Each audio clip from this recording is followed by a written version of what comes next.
Stadium, the Royals have played two completely different games with the Colorado Rockies, blowing out Colorado 9-2 on Friday night and then getting shut out yesterday afternoon. Hi, everyone, and welcome back to the ballpark. I'm Ryan Lefevre with Royals Hall of Famer Frank White, and with a win today, the Royals can make it 4 straight series with at least a split or a winning series, and they owe Zach Greinke a big game on offense today. Well, you're right, Ryan, and Zach, well, to his credit, he goes out there and pitches well and keeps his team in the game. But to get him 5 runs early and watch him do his work after that, I think for all of us, that would be fun to watch. It has been 2 completely different Royals teams on offense when Zach Greinke takes them out compared to the rest of the staff. Zach getting 2.9 runs per game, and that is the 3rd lowest run support in the American League. Batting average about the same, a little better with runners in scoring position, but then, of course, the bullpen. That's been a big issue, and Zach has been the victim of 4 blown saves this season. A couple of Royals will get a day off today, but Ned Yost knows that he's got 2 guys that are pretty reliable in addition to Jason Kendall, and that's Billy Butler and Alberto Callaspo. They're both in there today. Well, Ryan, that means a lot to a manager when he can put those guys in the lineup every day. They're 2 guys you don't have to worry about stealing bases and doing a lot of coverage in the outfield and on the infield. So those guys are going to be a lot fresher than the other guys. So, but from a manager's perspective, and these guys are hitting 300 at the same time, it just makes your day a lot easier. Billy hasn't missed a game this year. Callaspo just won. Okay, everybody, all together. More runs for Zach. How about some power from Jose Guillen? He had a 2 home run game on Friday night. We'll be back to Kauffman Stadium right after this.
Visit Kia.com.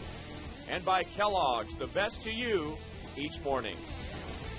Well, we've gotten a lot of positive feedback this year from Fox Sports Kansas City viewers, and Frank and I have really enjoyed using FoxTrax. Well, FoxTrax really helps us, Ryan. It gives the fans an idea of what hitters are swinging at, where pitchers are locating the ball on the plate, and also it gives them an idea that umpires don't always see the same thing. So the viewers might wonder, we wonder, how is Fox Track set up? How does it measure pitches? Here's how. Our Fox Track's graphics are powered by the Pitch Effects tracking system that's installed in every Major League ballpark. The system uses 3 cameras strategically placed to track each pitch. Unlike radar guns, which report the speed only once in the life of a pitch, the Pitch Effects system tracks the ball along its entire trajectory for a much more accurate and consistent speed calculation.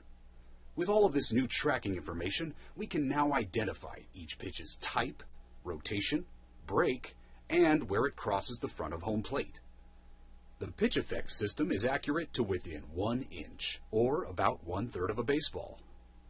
We take all of this information and turn it into our Fox Tracks graphic, a great tool to bring new insights to America's pastime. And we'll be using Fox Tracks today with Zach Greinke on the mound. Here's the Kia pitching report. Well, Mr. Reliable for Zach Greinke. 5 of his last 6 starts, he's gone 7 or more innings. 3 earned runs or less in 8 of those 9 starts. Lefties are hitting .225, righties are hitting .241. He will face this lineup presented by M&I Bank. Carlos Gonzalez will lead off again. He's hitting .303 this year, but he's 0 for his last 14. Ryan Spilborghs is back in the starting lineup. He'll be in right field for Brad Hopp. And former Royal Paul Phillips will be behind the plate for former Royal Miguel Olivo. And Troy Tulowitzki will be hitting 4th. And we told you before the series began that he's one of the best in the National League. He has hit his 14th double and his 3rd home run in this series. Royals and the Rockies. The first pitch is next.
Digital cable.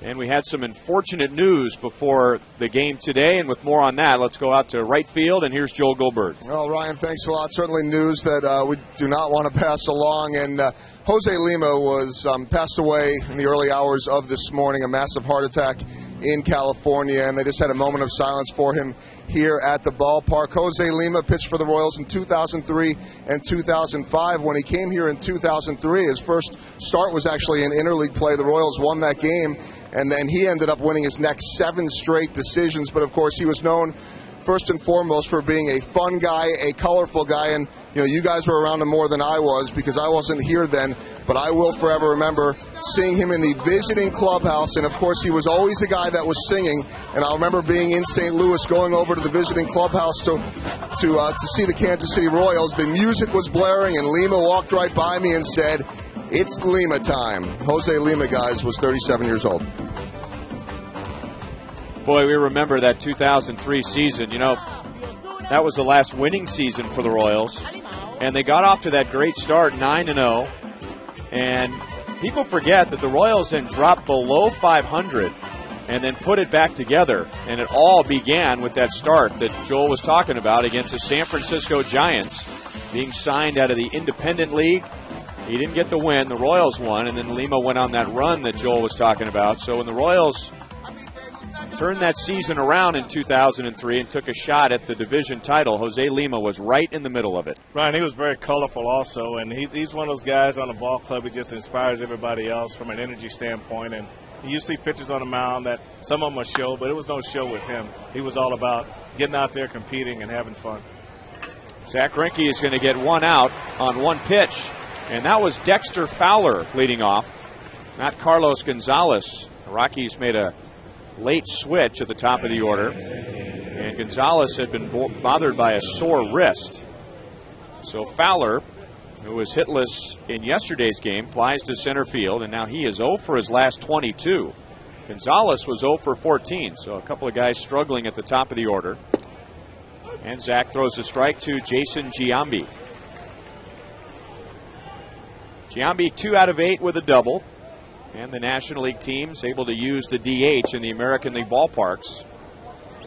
So back-to-back starts for Giambi, who is mostly coming off the bench for Colorado. But Jim Tracy really looks at this interleague series right here as a big plus for him from the standpoint that he can get Jason Giambi some consistent at-bats, hoping that he can get hot, and that'll help him in his pinch hitting duties when he get back in league play. Jim Tracy in his second year as manager of the Colorado Rockies. Giambi did not go around. Well, we figured it'd be sunnier and it'd be hotter today, but it's 79 degrees right now. Might get up into the mid-80s. Game started at 1:12 Central Daylight Time. Time and temp brought to you by the parking spot. Giambi singles to right. And the Rockies have 1 on, 1 out in the first inning.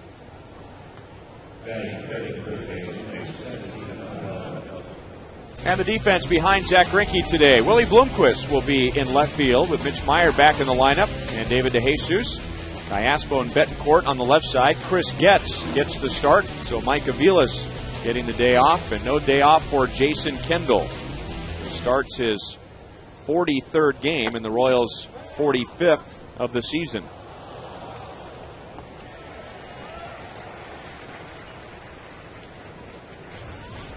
Kendall moving up on another milestone. He ties former Royals manager Tony Pena for 5th all-time in games caught today. And that will be official when the game is official. And showing no signs of wearing down. He is hitting .287. Todd Helton has had an awful time here at Kauffman Stadium. This is his second series ever in this ballpark. The Rockies were here in 2008. And one of the premier hitters in the National League over the last 10 years. Todd Helton is 2 for 20 at the K. And that's unbelievable. A ballpark as big as this one, where it's sort of like Coors Field in terms of size. But, he's a line drive hitter, and I don't know, just some hitters just like that. I mean, you look at Vladimir Guerrero in Arlington and what he does down there. So you do have your favorite ballparks.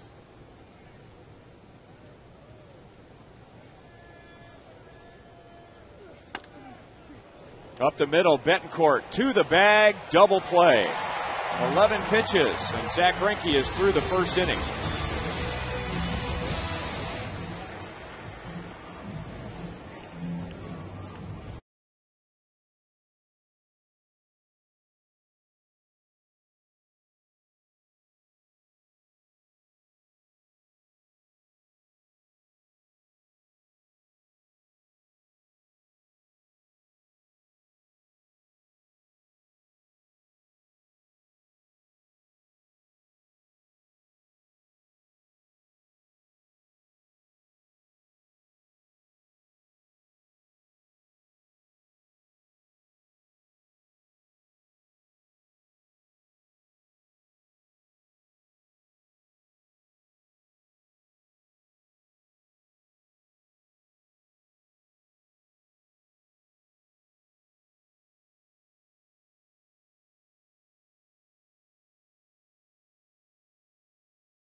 Will lead off.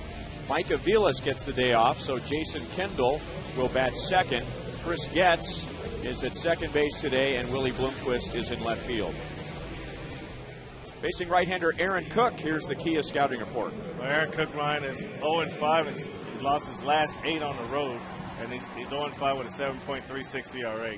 Has forced opponents into 7 ground ball VPs, and that's 8th in the National League, so a good sinker. But all-time leader in wins for the Rockies.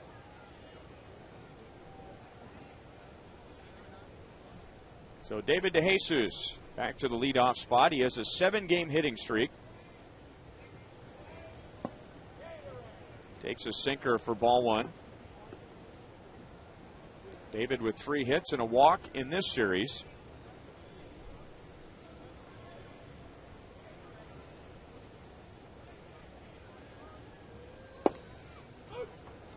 One ball, one strike.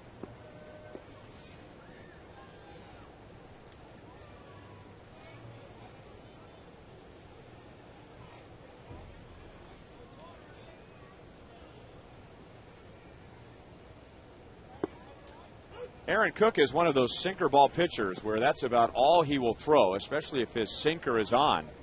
And when he pitches a good game, he doesn't throw many pitches at all. In fact, 6 of his 8 starts so far this year, he has thrown under 100 pitches. And a sinker is pulled into right field. So DeJesus down in the count. Singles to begin the bottom of the first inning. Let's take a look at the Rockies defensively today. Smith, Fowler, and Spilborghs in the outfield. Spilborghs was in left on Friday. Same infield, Stewart, Tulowitzki, Barmes, and Helton. And the former Royals draft pick, Paul Phillips, is behind the plate. Paul Phillips, a 9th round pick of the Royals back in 1998.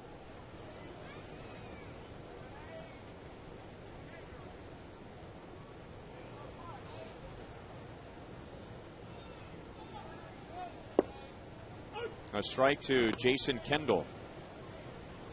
Just a couple of years ago with the Milwaukee Brewers, Jason Kendall started 149 games. And that was the most in the major leagues in 26 years. You had to go back to 1982 when Gary Carter was playing for the Expos. And he started 151 games as a catcher. So when you talk about Kendall being an Iron Man behind the plate, that wasn't a long time ago. That's very recently. Well, that's recently. I think he's 35 years old, and You know, it takes its toll on you probably more mentally than physically. Physically, you can go on the field and do a lot of things, but to be mentally sharp and alert and be able to just maneuver behind the plate in all facets of the game, that's where it kind of comes into play, and that's where you have to be kind of smart as a manager. Sometimes for a guy like Henry who loves to play, you just got to come in and say, you got a day off. Tailor-made double play. Hits it hard right at Varmus. So both pitchers have had a double play turned behind them.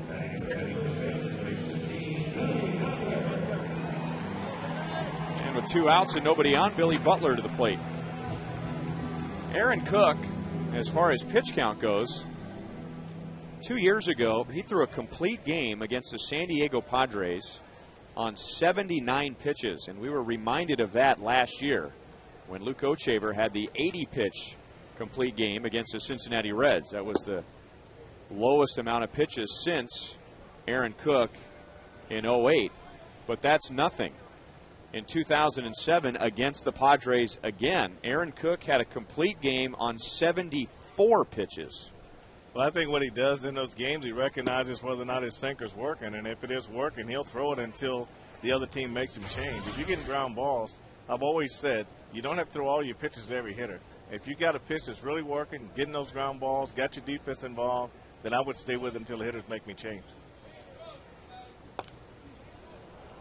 2 balls, 1 strike on Billy Butler. He's had a quiet series, just 1 out of 8 with a run scored. And this is his first look at Aaron Cook. Cook is 31 years old. He's out of Fort Campbell, Kentucky.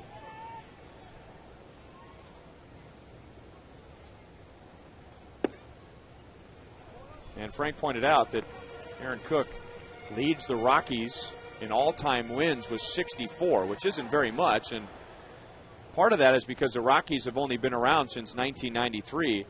The bigger reason is because that has been a pitching graveyard. Coors Field. Huge ballpark. Into center field, Billy Butler with his second hit of the series. So runner at first with 2 outs.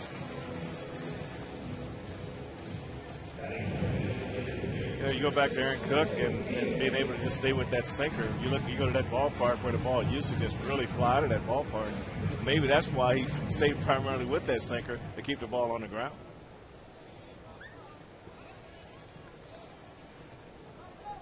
Jose Guillen, 3 hits in the series, and 2 of those hits were home runs on Friday night. So Jose among the league leaders with 11 home runs. That's tied for 4th in the league, and that's 2 more home runs than he hit all of last year.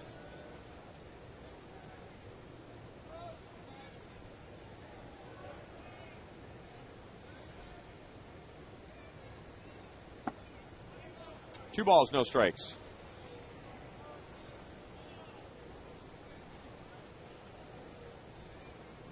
A .268 hitter overall, but he is one of the best in the league during the day for whatever reason. Jose hits .391 in day games.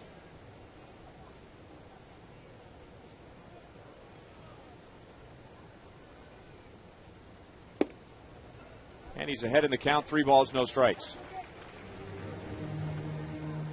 I would imagine the way he's been swinging 3-0, he's probably got the green light if he gets the pitch he likes.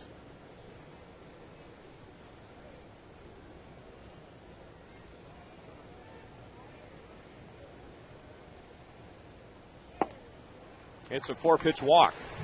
So at 2 outs and nobody on, Royals put 2 on base.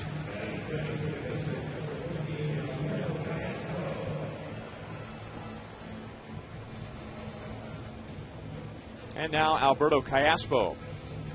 2 hits, 2 runs scored in the first 2 games, and batting at .308.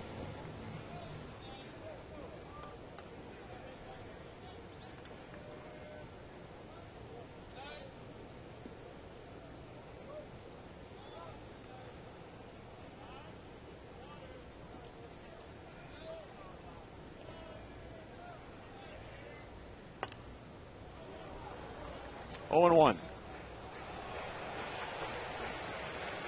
I talk so much about Callaspo's year, and he is on pace to hit well over 20 home runs this year. If he keeps up this pace, he's hitting over 300. He has 11 doubles. So we haven't talked a whole lot about how good he has been defensively at third base. Well, he's definitely played well, Ryan. Everything just seemed to be getting easier and easier for him. The plays are looking a lot more smoother, a lot more confident. His bare hands on slow rollers have been more precise. He hadn't bobbled any of those. His throwing accuracy has been right on at first base. And that has to be a position when you're new to that spot. You have to be on edge because, I mean, you're right in the line of fire when you're in towards the edge of the infield grass and you got right-hand batters hitting bullets at you. That's where your hand-eye coordination comes in. Pulls it to Barmes, who turns all the way around and throws him out. Royals get 3 base runners, but no runs in the first inning.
Not much going on in the first inning today. A couple of double plays for both pitchers. And the Royals tried to put something together with 2 outs. But Aaron Cook got out of the bottom of the first inning. Zach Greinke faced 3 in the first. So Troy Tulowitzki hits with nobody on base. 3 out of 8 with a double and a home run in the series. The home run in the 6th inning yesterday against Kyle Davies, and that was the first run of the game. Rockies added 2 in the 7th and won 3-0. And Zach with a slow curveball jumps ahead 0-2. Tulowitzki has hit in 7 straight and batting at .304. 1 ball, 2 strikes.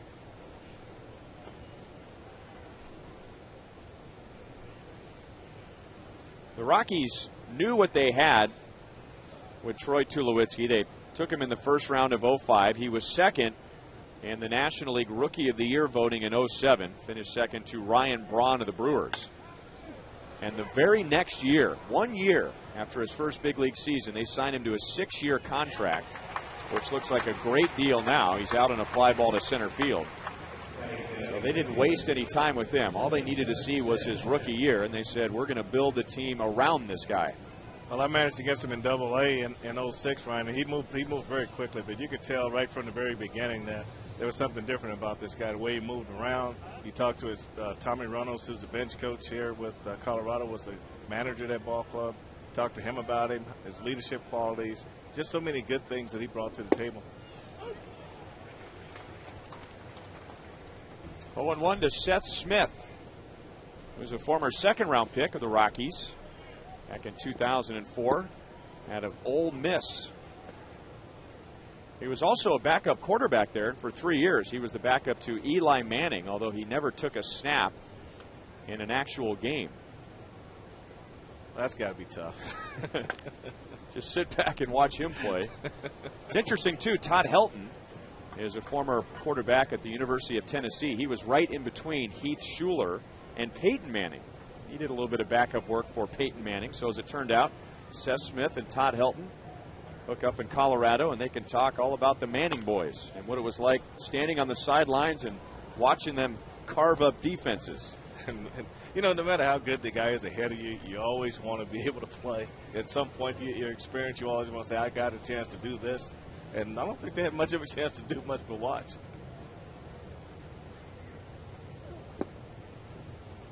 2 balls, 2 strikes. You think that might have had something to do with them saying, well, you know, maybe we can play baseball in our spare time.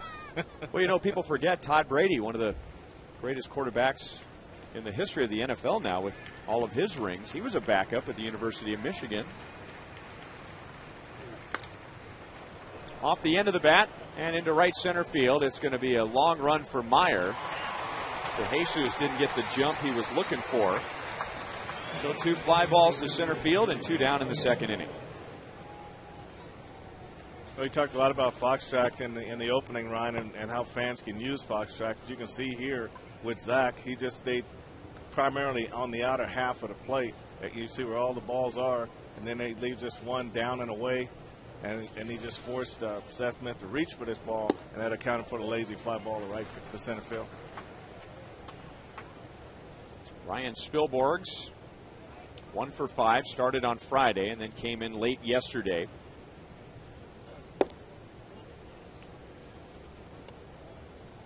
Zach has faced the Rockies twice, once as a starter and once out of the bullpen. He beat the Rockies in that sweep in 08. Royals winning 3 straight against Colorado here in June of 08. And the Rockies will remember in that game that Zach struck out 10 in 6 innings. Still 1 ball, 2 strikes. Remember, now you can watch player locker room interviews anytime you want. Go to foxsportskansascity.com and click on the video link for 24-hour access to Royals info and video. 2-2 to Spilborghs.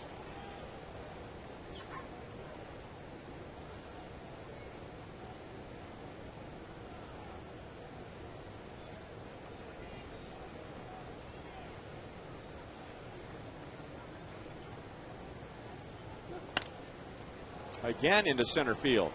So Mitch Meyer takes care of all 3. And Zach has faced just 6 in the first 2 innings.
And the Sprint suite just above us, because He is one of our winners so far this year in the Sprint You Call It sweepstakes. He's enjoying the game with 11 friends.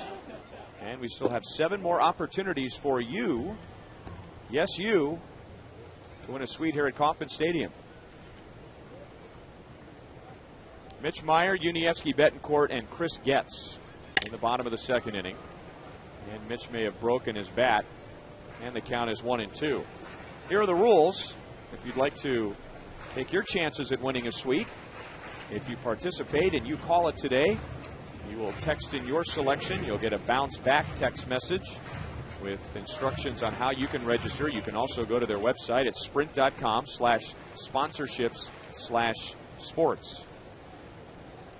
And with the passing of Jose Lima earlier today at his home in California, we have a Sprint question that involves Lima time in Kansas City.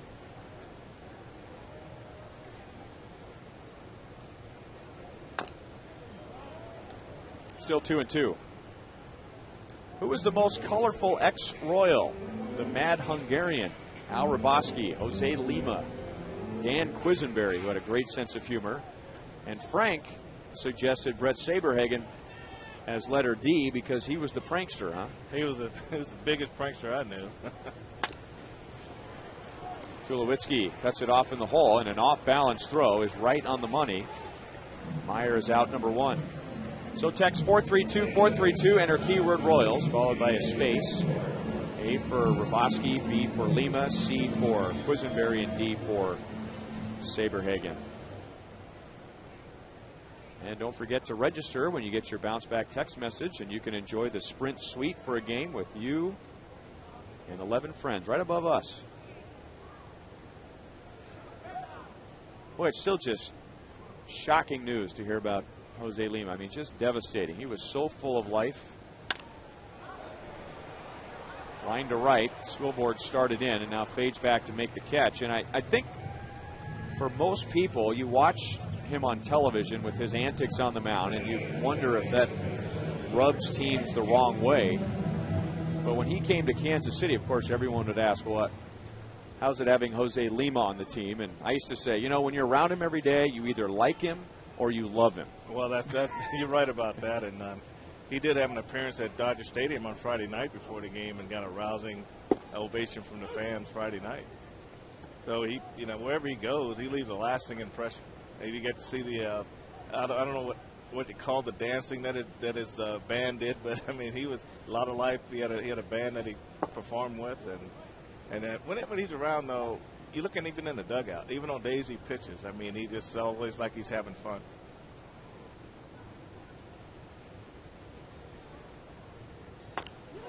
Getz pulls it to Helton off of his glove and out into right field.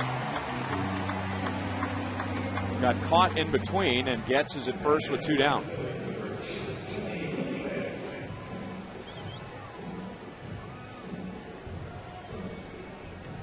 Jose Lima, in addition to being a successful pitcher, was also a successful salsa singer, and he took a particular interest in the guys in the television production truck and loved to go out there and visit with them and talk about equipment, because he had his own production company back in the Dominican Republic, which helped him produce this video.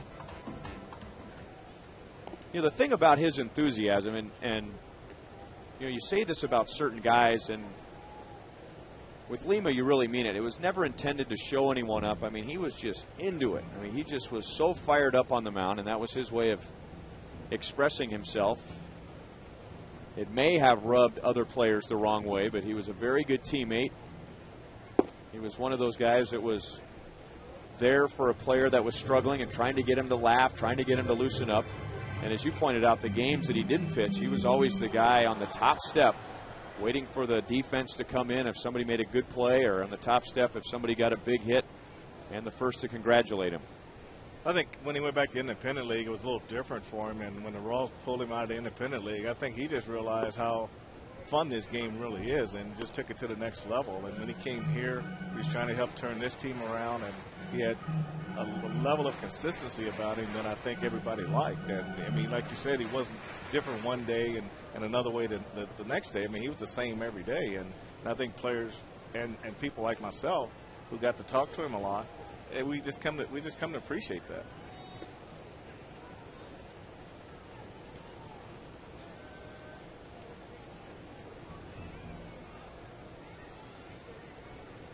Two and 0 to Willie Bloomquist.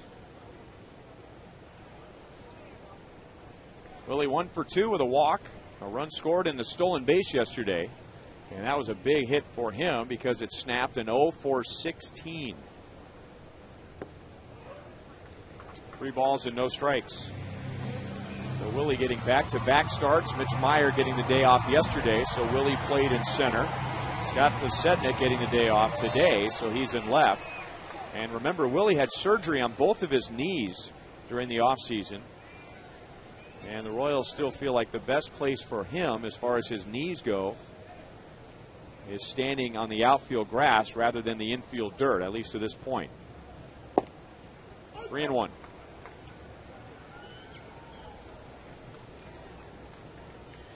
That's a pretty rare situation there, Ryan, where you have 2 knees operated on in the same season. Usually you have one that gives you more trouble than the other, but to have 2, that's highly unusual. And to still be ready for this year. They're ready for spring training. Gets started to run and stopped. Right through the hands of Eddie Rodriguez. 3 balls, 2 strikes. Just a reminder to look for the Miller Lite Taste Greatness moment later in today's game. And let's hope for Zach Greinke's sake that we have several players on offense to choose from. Royals scored 9 runs on Friday, but were shut out yesterday.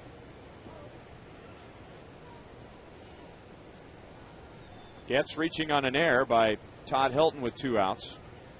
And he'll be running with the full count and 2 down. And Bloomquist may have swung at ball 4, broke his bat, and he is thrown out. So no score at Kauffman Stadium at the end of 2.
Right above us, and in the sprint you call it, 48% are saying Jose Lima was the most colorful ex-Royal. Keep voting.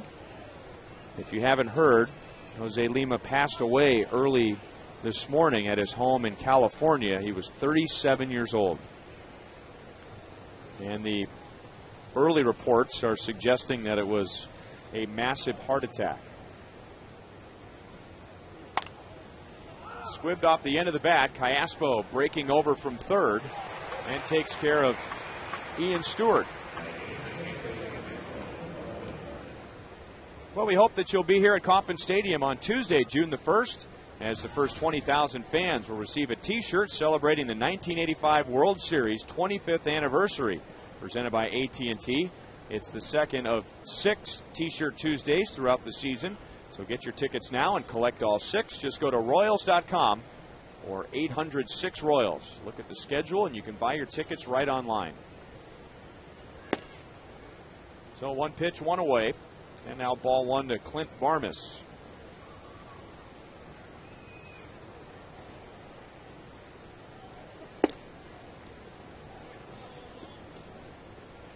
Now, Ryan, I talked to Rich Dower, the infield coach for the Rockies, and he talked about Clint Barmas, and he really loves this guy. I mean, he thinks he's really going to be one of the top second basemen in the league.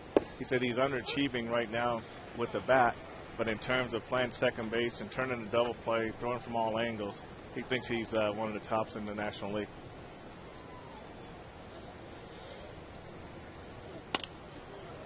Strokes that into left field for a 1-out single.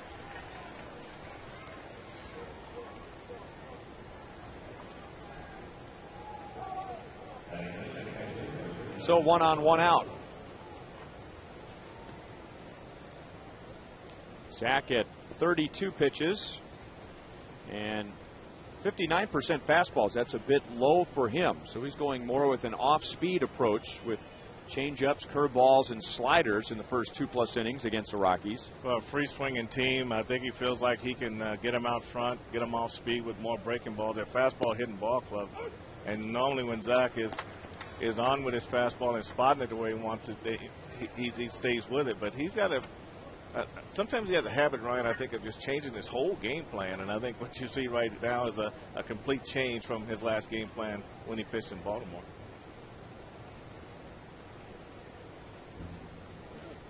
You know, the interesting thing about Fox Tracks, one little element that's added to it that I noticed last year during the postseason was the way the velocity was measured. And you can see the last pitch. It says 92 miles an hour in the middle, and then 84 miles an hour in the end. So out of his hand, 92, but by the time it crossed home plate was 84.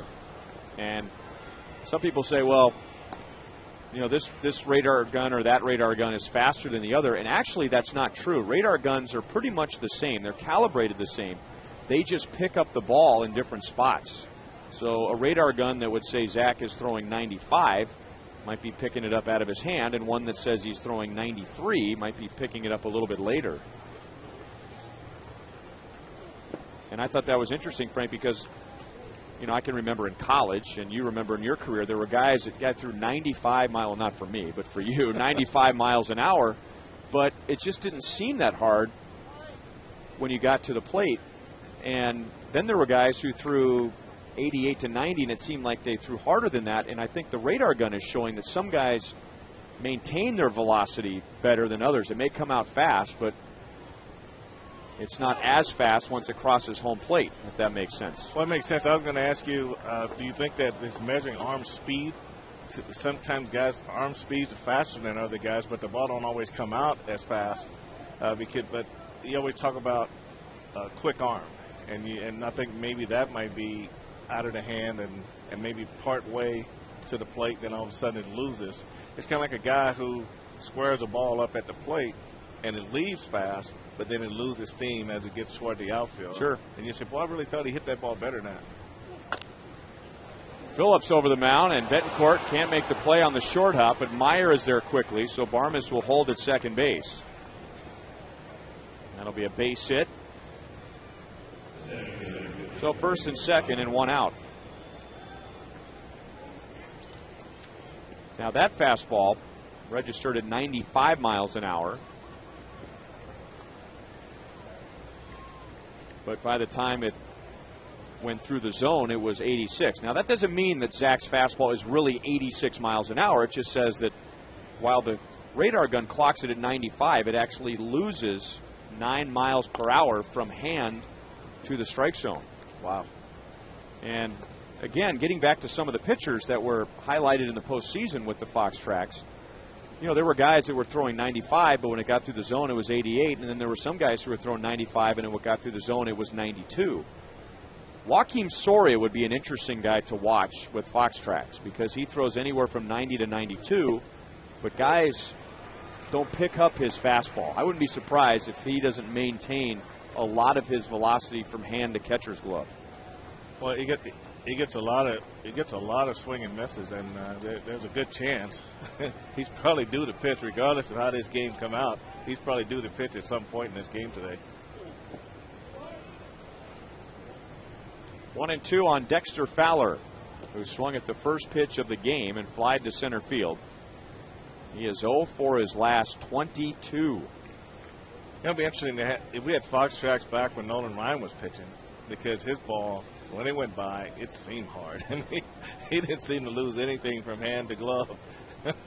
You can hear the heat trail when it goes by.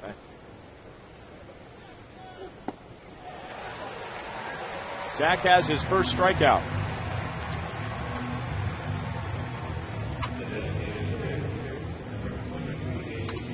Well, this would be Zach's signature pitch here for a lefty. When he gets a hit, that's the pitch he wants to throw, that hard slider down and under. So there's the first K.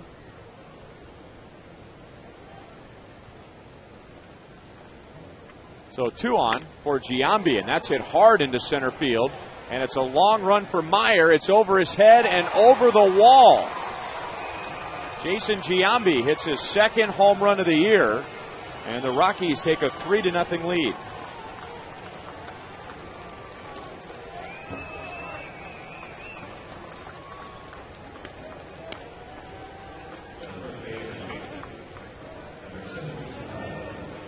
Then we talked about Zach changing his game plan right here. He throws a changeup, and Giambi just goes down and digs it out.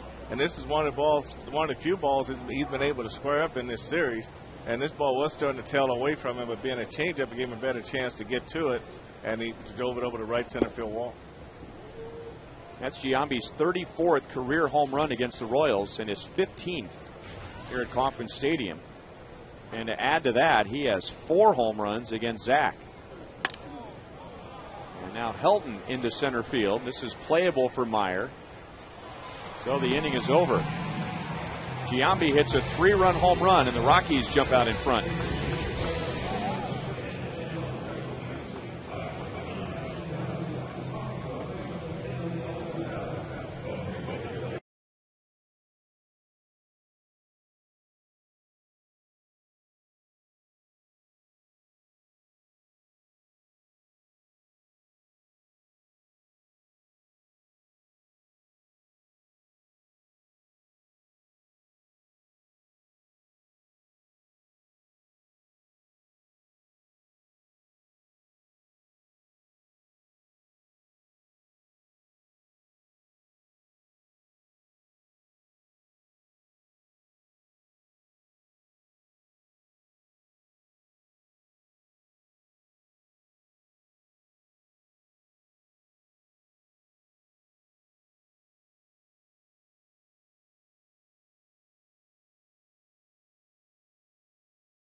Of a community develop infrastructure and better lives, and she continues to help in the same way here in Kansas City, working with youth and seniors at the Don Bosco Center.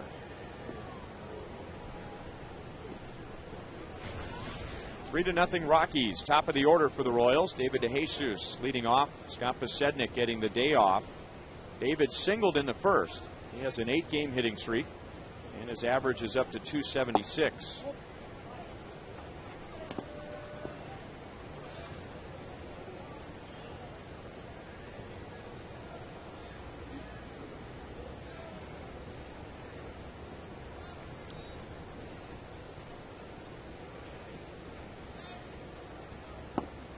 There are two things the Royals could look at facing Aaron Cook today. They could look at his overall numbers.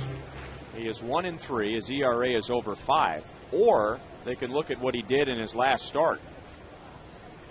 He pitched at Chicago on Monday and gave up 1 earned run in 7 innings.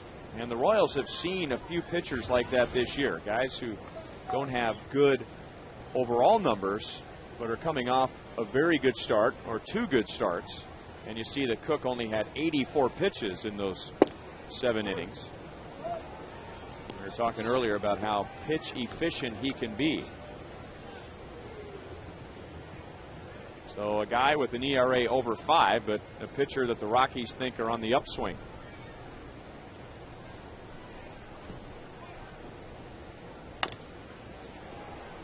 Tulowitzki stays back for a big hop and then shows off his arm. So DeJesus is down to begin the bottom of the 3rd inning. Today's league leaders brought to you by your Kansas City area Toyota dealers.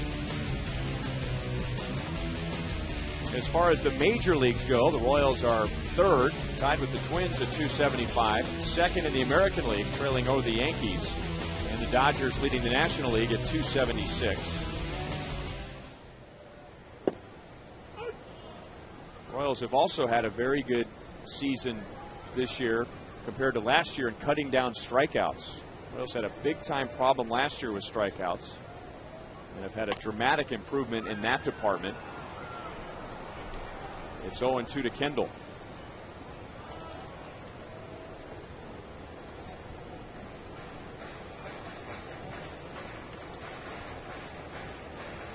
Boy Scouts and Cub Scouts are here today enjoying the game. Royals hosting about 7,000 members of the Boy Scouts of America. And there was a pregame parade around the field. Unfortunately, the Rockies took batting practice on a Sunday afternoon, which was a bit unexpected as Kendall goes down on strikes. So because of the conflict with batting practice, not all of the Boy Scouts and Cub Scouts were able to participate, and the Royals certainly regret that. So they are currently working with the Boy Scouts of America to invite all 7,000 scouts back to Kauffman Stadium later this summer. And the Royals coming out with a statement just a little while ago wanting to apologize to the Boy Scouts of America for the confusion earlier today and look forward to all of them returning to Kauffman Stadium. Now, I don't know how the parents and the scout leaders will feel about that, but I know how the scouts feel about coming back to Kauffman Stadium again. Another game? Why not? get a chance. Well, the ones that had an opportunity to walk on the field, they're gonna get that second opportunity. They're gonna feel good about that too. If you're able to catch Hy-Vee Royals live with Joel and Monty, Kyle Davies was down in the field as their guest, and he got caught in a swarm of Boy Scouts. Were you a Boy Scout? I was a Cub Scout. So was I.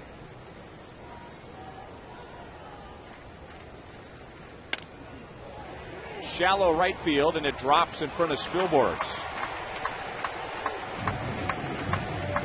Royals trying to get a run across with 2 outs today. With 2 outs, nobody on in the first.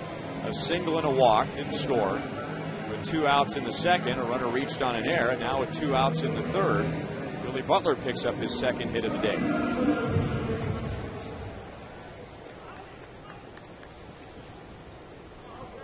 Jose Guillen reached with the walk in the first inning.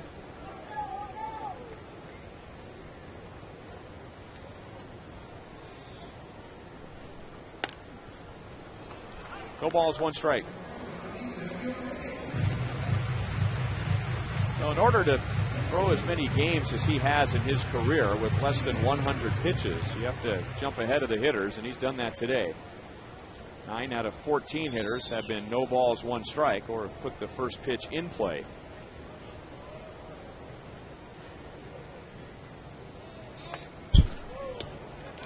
Oh and 2.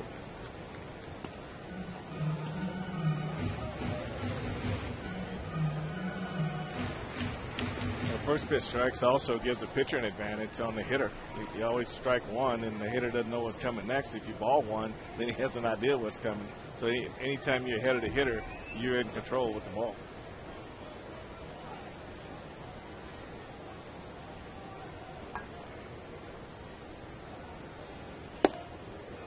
One ball, 2 strikes.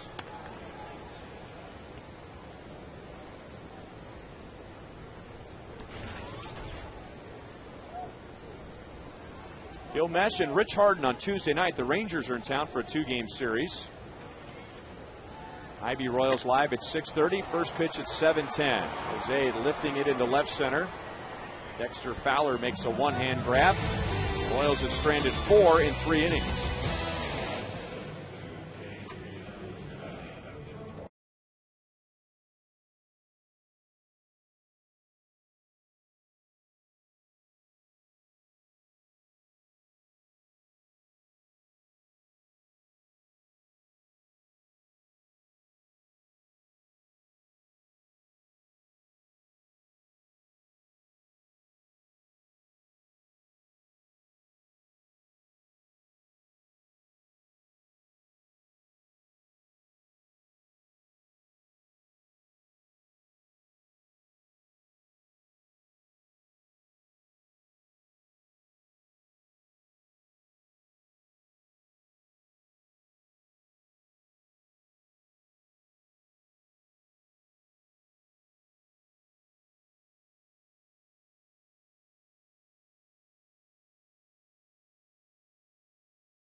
Jason Giambi with a 3-run home run to put the Rockies in front. Today's Roadrunner Turbo Speed Pitch comparison. Zach Greinke has topped out at 95 so far. Aaron Cook at 94. You can double your speed with Roadrunner Turbo from Time Warner Cable. Zach will get Troy Tulowitzki, Seth Smith, and Ryan Spilborghs. Those 3 batted in the second inning and all flied out to center field. No balls, 2 strikes. The home run from Giambi is the 8th allowed this year for Zach in less than 63 innings. So that's high for him. And if you compare it to last year, Zach gave up 11 home runs all year. Buzzes the tower on Tulowitzki, 1 and 2. And that was 11 home runs allowed in 229 in a third innings.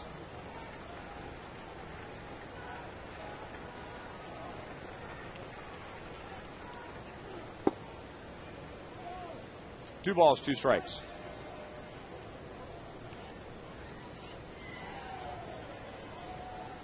Tulowitzki on Wednesday had 1 home run all year. But on Thursday, homered at Houston. And then homered yesterday. And a bullet goes into center field. Got around on a 96-mile-an-hour fastball. Rockies have the leadoff man on, and we find Joe Goldberg. Well, Ryan, you were talking about home runs allowed by Zach Greinke, and after his last start on Tuesday, he had given up a pair of solo shots to Luke Scott. So I went in and looked up games that he has given up multiple home runs to a player. That was the first time he had done it since 2005, and I was talking to him about it. The other four to do it, Johnny Gomes, Sean Green, Jason Giambi, ironically, but the first to ever do it was Miguel Olivo back in 2004 for Seattle. Ironically, also, the opposing pitcher was Gil Mesh. He was really looking forward, guys, to facing Miguel Olivo for multiple reasons, that being one of them today. That doesn't happen, but unfortunately, he did have to face Jason Giambi, who homered again. Giambi also hit his 411th home run. So Miggy gets the day off, had an RBI triple yesterday, and another former Royal, Paul Phillips, is behind the plate. Miguel getting a couple of hits yesterday as an opposing player at Kauffman Stadium. He hits .417.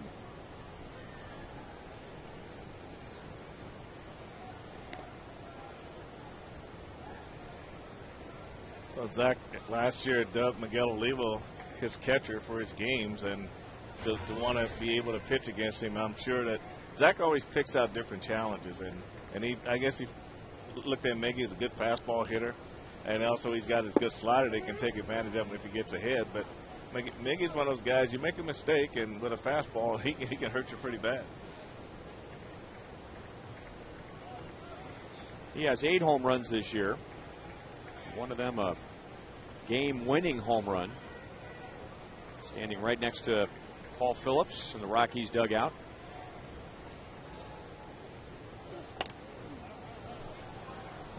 One ball, one strike. Now, we saw Zach pitch Tulowitzki up and in, but that's about it today. I remember his start Tuesday at Baltimore. He was really establishing fastball up and in, very aggressive with his fastball. And as we showed you on Fox Tracks last inning, he is mixing his pitches more today. Spilborg's just got a piece of the slider, and it's 1-2. I think that very thing you just mentioned, Ryan, about not pitching inside as often as he did in his last start in Baltimore, can account for why, the strikeouts are down in this game. I mean, you pitch both sides of the plate with your fastball. It opens up the outside corner, and hitters seem to chase with 2 strikes. But when you just keep fastball, occasional fastball, then you go off speed with your slider, off speed with your curveball and your changeup, then you've seen some guys reaching and putting the ball in play, fouling off some balls. But he hasn't seen him just throw the fastball right by anybody today.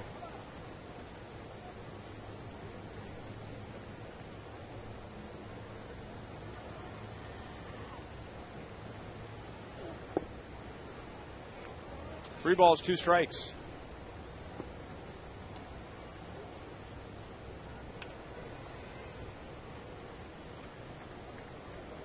Zach has not issued a walk yet today and has only walked 11 this year. One of the best walks to innings pitch ratios in all of the American League. Tulowitzki runs, and that's lined into center field. So Tulowitzki doesn't stop, and he'll go first to third.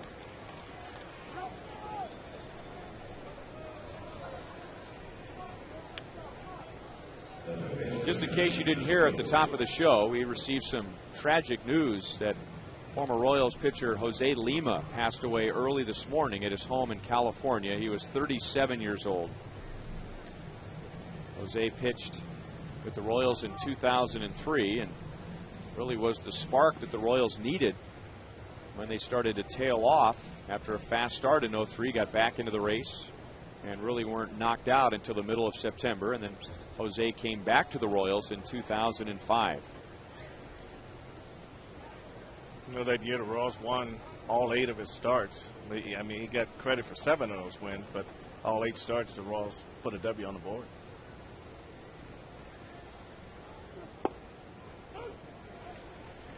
Oh, 0-1 to Ian Stewart, grounded out to third base in the 3rd inning. If the Rockies score here, it would be just the 2nd time all year that Zach Greinke has allowed more than 3 runs in a game.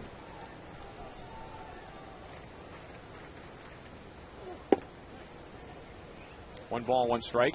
You know, we talk about being aggressive with the fastball, even Spielborg's, you know, its hit was on an 86-mile-an-hour changeup. It's just something that they, you know, these guys have been around a little while, so they can recognize patterns. And if you don't change your patterns, they get right in the pattern with you. And they've been able to put all of his off-speed pitches in play.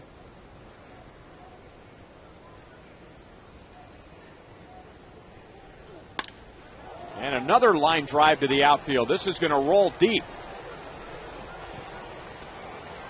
Spielborg's coming around third base. He will score. So forget about 4 runs. This is the first time all year Zach Greinke has given up 5 runs. And the Rockies with a 5-0 lead in the 4th inning.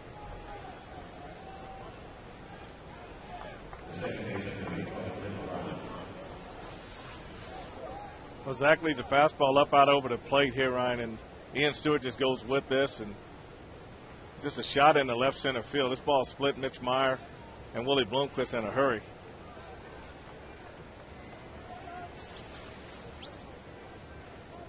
RBI is 22 and 23 for Stewart. And a slow curveball is low on Clint Barmes.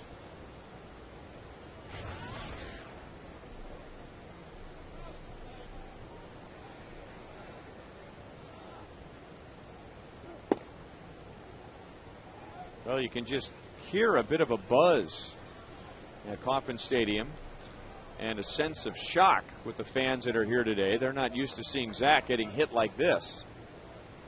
7 hits and 3 1/3 innings and 5 runs. So the Royals really need to pick it up on offense for Zach today, and there's going to be another run. So Barmes into left center field. He'll drive in Stewart. And now the Rockies with back-to-back 3-run innings.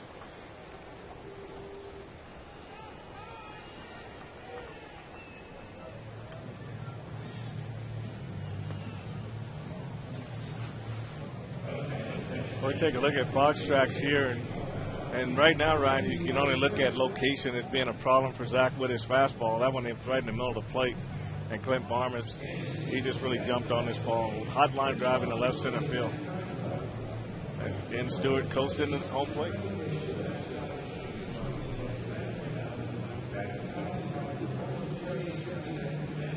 Let's go back to today's Sprint You Call It. Who is the most colorful ex-Royal? And Jose Lima with 48% over Al Raboski. He was more of the Mad Hungarian with the Cardinals and the Braves, wasn't he? Or was he slamming the rosin bag down behind home plate when he was here? He was the same way. Okay. I think his effectiveness as a pitcher wasn't quite as good when he got here as it was when he was with the Cardinals. Royals can get out of this with a double play, but Unievsky Betancourt rolls it to Getz.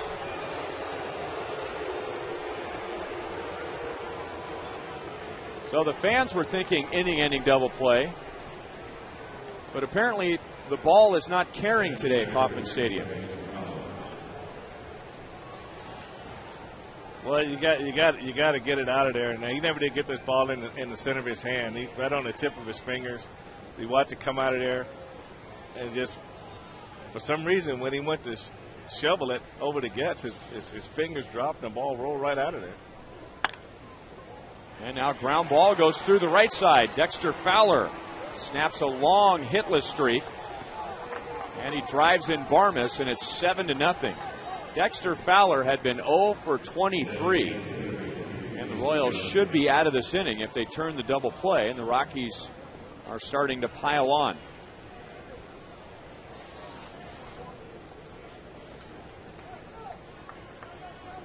Well, Zach throws another changeup first pitch, and Fowler got that long swing, and it caught it right at the right spot and got that hole between second and first. You take a look at Zach's changeup. It's not really doing much today. It's not diving down to the left-handed hitters, and I thought those were the pitches that he would get them to roll over on and get his ground ball. But everything right now has been up. Fastballs lately have been in the middle of the plate, and they've been getting hit because mainly just when you get behind the count, hitters are just more ready to hit. Well, Ned Yost says that's enough. Zach Greinke gives up 7 runs in 3 1/3 innings. So Brian Bullington is going to get a full day's work in our Chevy call to the bullpen.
And breaks down the game's action. For complete Royals pre- and post-game coverage, tune into Royals Live here on Fox Sports Kansas City.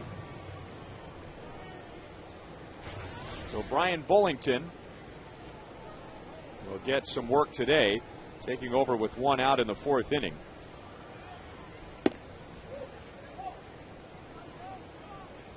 Jason Giambi hit a 3-run home run off of Greinke with 2 outs in the third inning.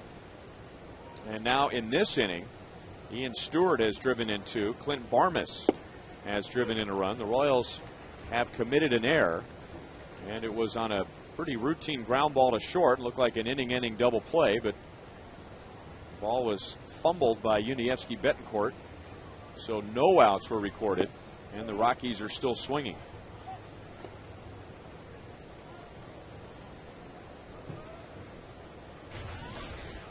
Giambi 2 for 2 against Zach today. It was his 4th career home run against Greinke. Breaks his bat, and that's going to drop into right field. So coming down from third is Phillips, and moving to second base is Fowler, and it's 8-0.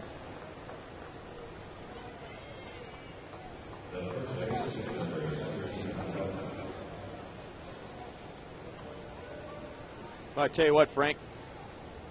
A double play was turned by the Royals in the first inning. Todd Helton grounding 6-3. And it's a play that you can easily forget unless you go back to your scorecard. And it is easy to forget the double plays that you do turn.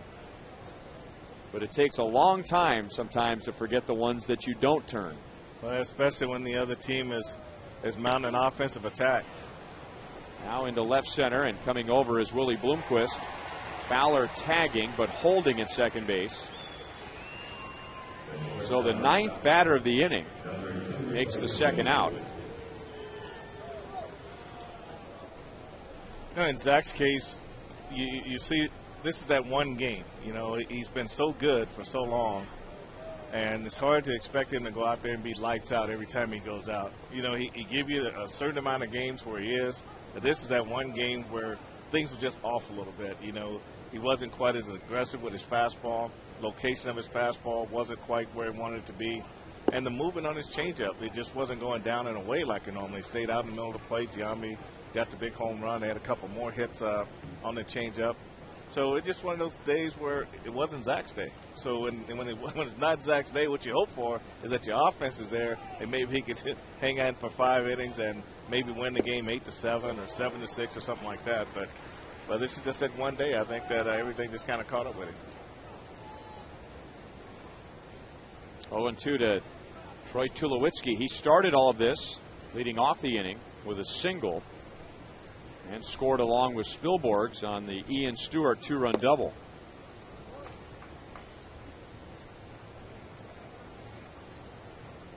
Well, I mean, that's, you don't like seeing that, but then again, there's really no reason to hang that sign anymore. No, that fan had a sad look on his face. I mean, that's like taking your basketball and going home. You know, it's like that's like the end of his day. That was the thing he came here more prepared to do today. Put those K's up. A 5-run fourth for Colorado.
Length of a regular Fireworks Friday, and it's brought to you by Hy-Vee, Pepsi, and 106.5 The Wolf.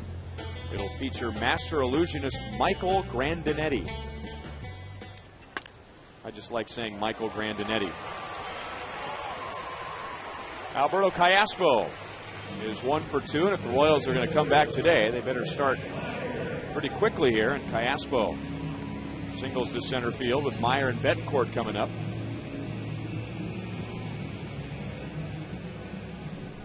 Mitch grounded out to shortstop in the second inning.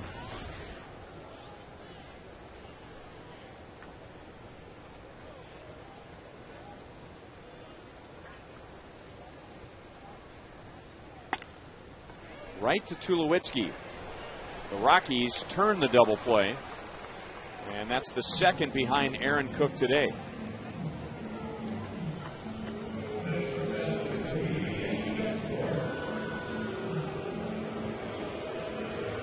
Take a look at this double play here. You got Tulowitzki, the Barmas, and just how fast he gets rid of this ball. He just catches up, he tags to that left foot, catches on that right, and just get that ball over to first base right away. And right after the Rockies turned the double play, Yuniesky Betancourt, who committed an error in the 5-run fourth inning, and the fans let him have it after he was introduced. And he hits a slicer into right field for a 2-out base hit.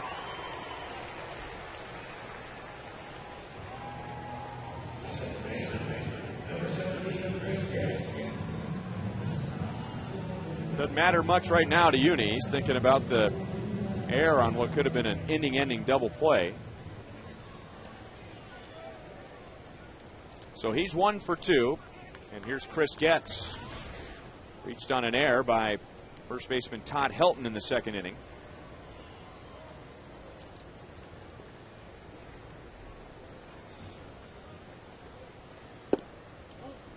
The Royals had gone 3 straight games without an error, trying to improve the defense. Royals thought they had improved the defense during spring training, and we'll wait and see where that is at the end of the year, but a disappointing beginning as the Royals have spent a big chunk of this season down around the bottom in the American League in errors committed.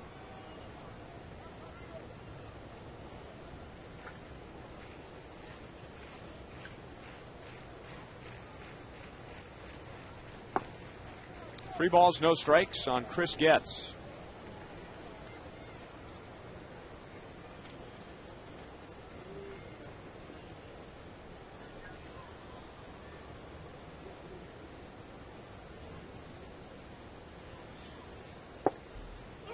Three and one.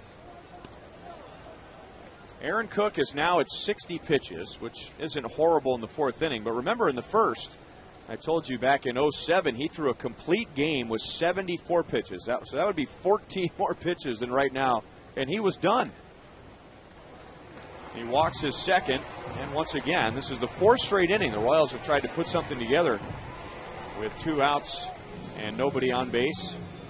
Betancourt to second, Getz at first.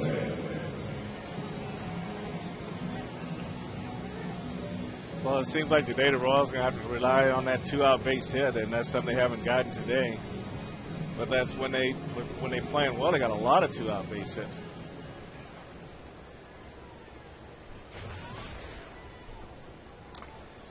Willie Bloomquist rounded to second base in the 2nd inning.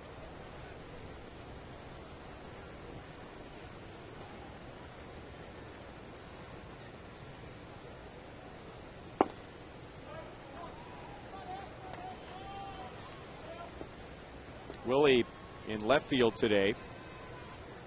He spent an entire season in college at Arizona State as a left fielder, and that's really where he started to play all the different positions, was in college. Back to Cook, who kept the ball off of his lips and throws out Bloomquist to end the inning.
And today, talking about the Royals maybe having a day where they could give Zach Greinke the run support that he deserves after pitching so well this year, but instead it's Zach giving up 8 runs in less than 4. Well, not characteristic, Ryan, but you just every now and then you go out and you pitch all these great games and you don't get a win, and sooner or later this catches up with you. And I think this is one of those games where right from the very beginning, Zach didn't seem to have the same aggressive mindset that he had in his last start in Baltimore.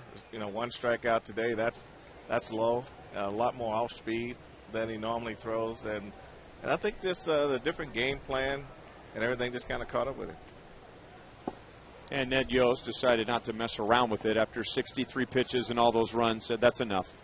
move on to the next one. Well, you have to. I mean, when you start getting balls up in the zone, your change-up's up, your fastball's up. You know, and you look at the way the ball's coming off the bats of the Rockies. They're line drives, and they're not bloopers. And it's not a question of whether you're making good pitches and you're giving up base hits. They were hitting the ball hard.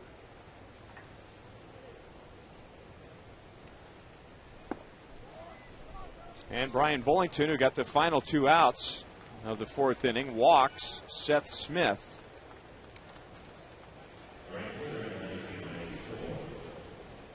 And now Ryan Spilborghs, who singled and scored in the 5-run 4th inning.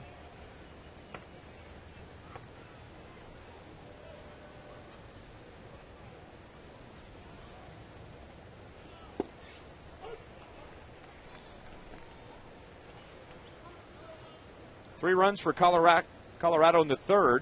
Jason Giambi with a 3-run home run.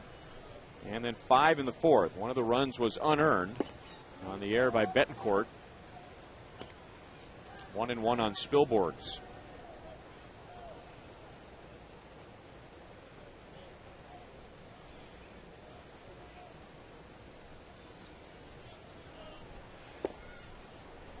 Brian Bullington is best known as being the first overall pick in the 2002 draft. That was the same draft where the Royals selected Zach Greinke, the Brewers Prince Fielder, the Mets Scott Kazmir, and the A's Joe Blanton. That's a fair ball, and Cayaspo will throw out Spilborghs. 1 away, and moving up to second base is Seth Smith. But Brian Bullington was drafted by the Royals out of high school back in 1999. He was a 37th round pick. He grew up in Indiana, and in Indiana, basketball is the name of the game, and Brian Bullington is 6'6". His father was a great basketball player at Ball State, also played baseball. So he didn't play a whole lot of baseball in high school. And I asked him if he ever considered signing with the Royals, and he said, well, I was on my way to Ball State, but when you're 18 years old and you've been drafted by a major league team, he said for a little while there, he said, well, maybe I want to go play pro ball, because that was his dream. That's lined into right field, and Rich Dower is going to wave home Seth Smith. The Rockies take a 9-0 lead, and Ian Stewart has driven in 3 for Colorado today.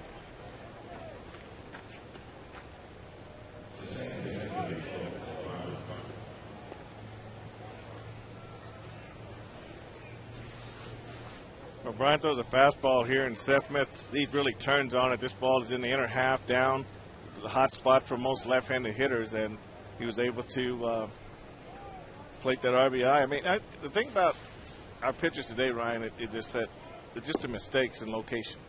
You know, I think that's where the biggest thing is for being just location of pitches. It's not whether or not pitchers go out and don't have good stuff or whatever it is. To me, every day that a pitcher doesn't do well, in my case, in my opinion, it's about location. And so many times when we're looking at the replay of a double or a home run, the pitch in the strike zone is not usually where the catcher had his glove set up. Most likely, when you go back and look at highlights, that's where you always want to look at. It's where the catcher sits and where the pitch is made. Bends a slider in for a strike. Clint Barmas has scored twice, a couple of hits, and driven in a run.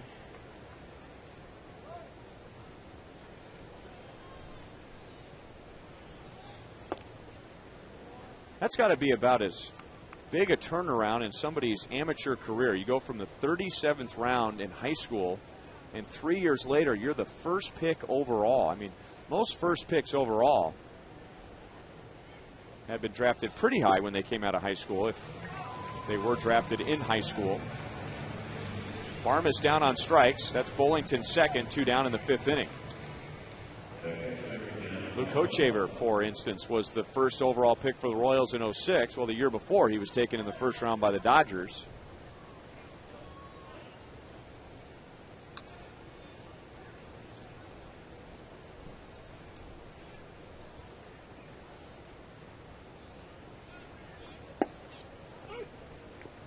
You know, it's got to be a great feeling, like you said, about a guy who goes through high school and goes through college. He knows he's going to be selected high, and that guy's, I mean, he's way up on cloud 9. And then you get a guy like Brian Bullington, and you just don't know, when you get in the game. And you take the guys who are non-drafted free agents, I mean, they're just as excited to get signed as the number one guy. You're not going to benefit financially for it, but the opportunity to put on that uniform, an opportunity to be called a pro baseball player, that never changes regardless of what kind of money you get.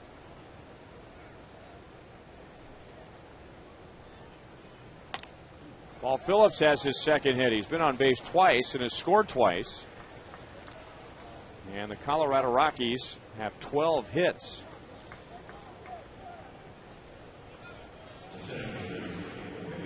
We take a look at Kendall right here, and this pitch is actually on the glove, but Phillips goes down and really digs this one out. He doesn't hit this ball very well, right on the end of the bat, just enough to get it over Yuniesky Betancourt at shortstop.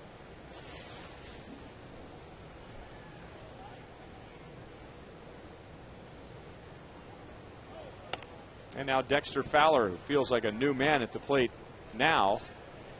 Flied out, struck out in his first two at-bats against Zach Greinke, and then singled in the fourth, and that ended an 0 for 23. Well, again, Fowler yesterday just had trouble with the fastball, catching up with the fastball, the good fastball, and Kyle Davis was able to throw those curveballs on the outer half that he had the long swings at. But the base hit he got off Zach was a changeup that stayed up out over the plate. Told you yesterday that Fowler just started switch hitting before the 2005 season. So he was not one of those kids that grew up switch hitting. Trying to pick it up as a professional. Very athletic. He could have gone to the University of Miami to play baseball. He could have gone to Harvard University to play basketball. But the Rockies were able to lure him away from college and sign him out of high school. And Willie Wilson, he was one of those guys that in high school was a catcher. And he was ticketed to go to the University of Maryland. He talks about, former Dallas Cowboy Randy White taking him around and showing him the ins and outs of the football aspect of college. And he said he looked around and saw how big the guys were and says, I think I'm going to go play baseball. All the Royals started leaning towards the first base dugout after that last pitch. Scott Berry, the home plate umpire, looked like for a moment he was going to ring up Dexter Fowler. Nope, he was just looking over at the third base dugout.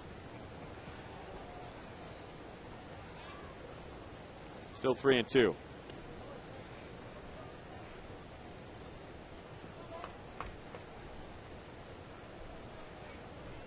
Rockies scored 3 in the third, 5 in the fourth, and they've added 1 in the fifth. 8 of the 9 runs charged to Zach Greinke, and now a run charged to Bullington. Runners are going, and Fowler walks.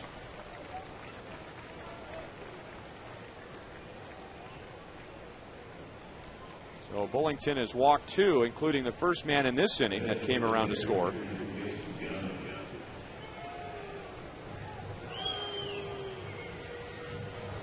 Now we take a look at this call or non-call. The umpire's right on the pitch.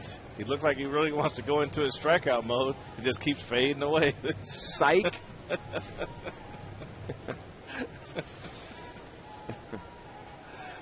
That's what you. Did I really see what I thought I just saw?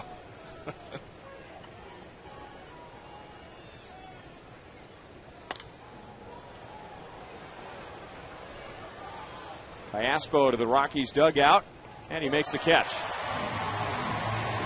Rockies add 1 in the fifth. They lead 9-0.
so Brian Pena will hit second in the inning.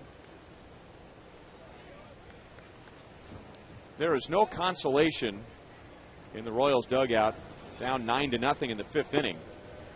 But even though Ned Yost followed the Royals when he was out scouting the minor leagues and checking out the Royals affiliates, he was still watching the games on TV, and when he was in town, he was up to date with what was going on with the Royals. But this just gives him a little more firsthand knowledge. Had Brian Pena play a few innings today. Zach Greinke comes out after 3 1/3, and certainly Ned isn't happy about that, but he's going to get a long look at Brian Bullington. We expect to see Joaquim Soria get some work today. And we might even get another look at Robinson Tejeda, who was out for a while with a bad calf.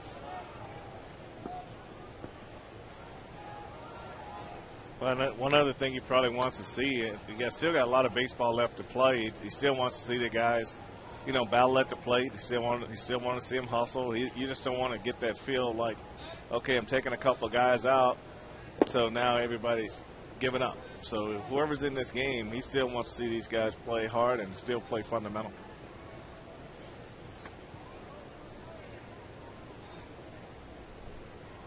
Royals are 6-3 since Ned Yost took over.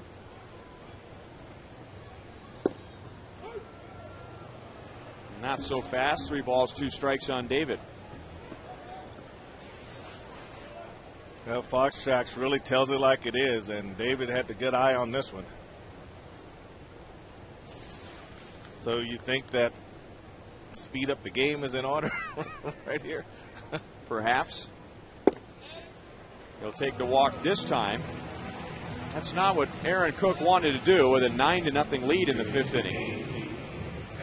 David DeJesus is on base for the 2nd time. Here's today's AT&T trivia question with this first little showcase of interleague play winding down. Who is the Royals' all-time wins leader in interleague games?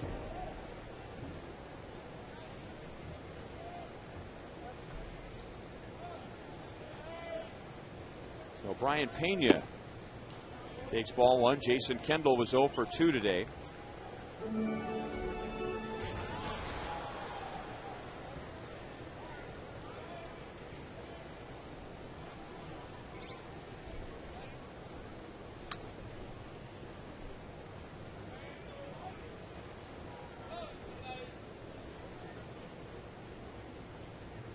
Now, this might be a silly question, but Jason Kendall today tied Tony Pena for 1,950 games as a catcher. Now, does that mean he just has to catch 1 inning?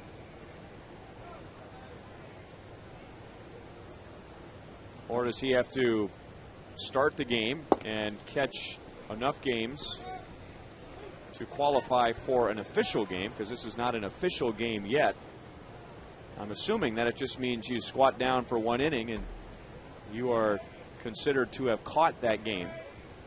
Well, if the game goes on to be a complete game, I would think it'd be a game's played. It's kind of like the guy coming in to get a pinch hit appearance late in the game, or even early in the game. If the guy goes in and leaves for an injury purposes, and the game becomes an official game, then you are credited with a game played.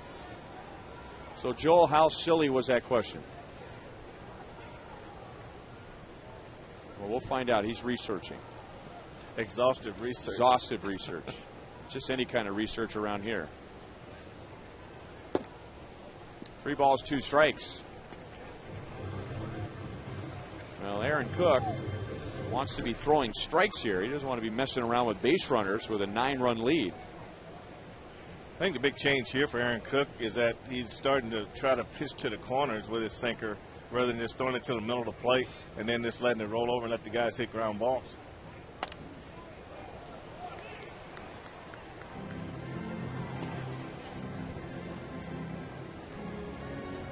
Okay, there's Joel talking to Mike Swanson, our boss. Swanee nodding his head saying, yeah, that was a silly question. Swanee having a hot dog. Swanee, we're not talking about you eating a hot dog. Now, Swanee's going to get all over me now, and Kevin Schenk and Steve Kurtenbach, saying, why did you have to show me eating a hot dog? But we weren't showing him eating a hot dog. He raised it up. We were showing him talking to Joel. For the record, he displayed the hot dog. That's back-to-back walks. And Aaron Cook, in frustration, slams the rosin bag down. And now Bob Apodaca, the pitching coach, going to go out there and try and help him pull it back together. He does have 4 walks with a 9-0 lead.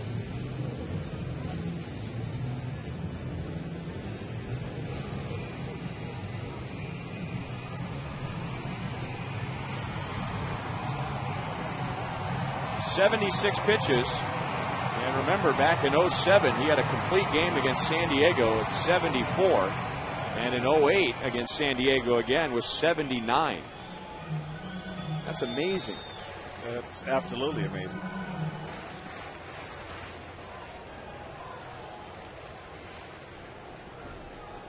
Hey, Joel, first of all, before you got the clarification from Mike Swanson, did you get a bite of that hot dog?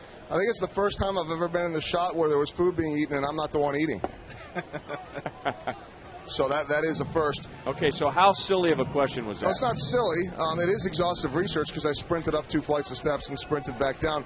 As soon as you're in a game, just for one moment of the game, once it's official, you've been in that game. No different than David DeJesus coming in as a defensive replacement recently. His errorless streak continued because he was in that game. Same thing for Jason Kendall here. As soon as this game is official, which it's about to be, he will be tied for 5th. Ah, okay. So there's a little bit of a twist to that he doesn't have to catch a certain amount of innings, or he doesn't have to start to be considered games caught, but it does have to be an official game. Pass Tulowitzki into left field. David DeJesus will be waved home, and it's 9-1. Billy Butler has 3 hits today.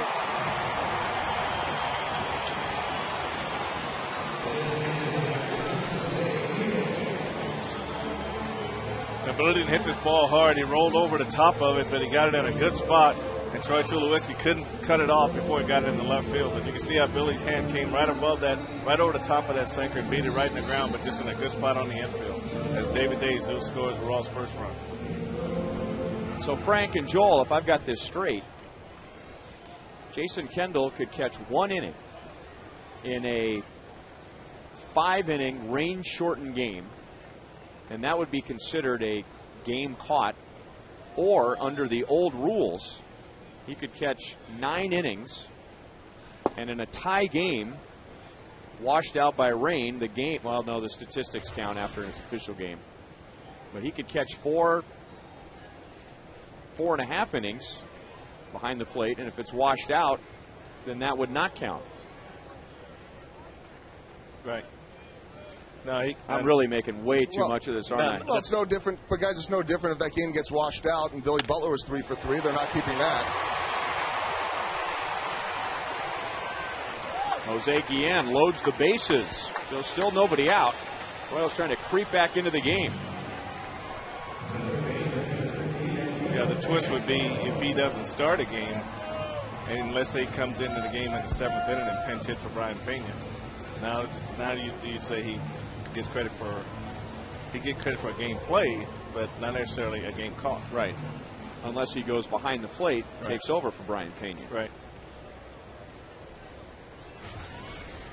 Well, my silly question, and I dragged Frank and Joel into it, and I interrupted Swanee's lunch.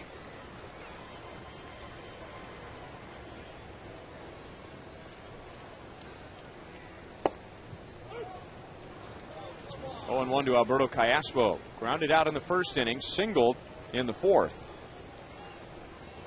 Well, that's a big opportunity for the Royals right here in the 5th, and Alberto's got to make sure that Aaron Cook gets him something up and just try to keep the ball off the ground in this situation. A little bit outside, 1 ball, 1 strike.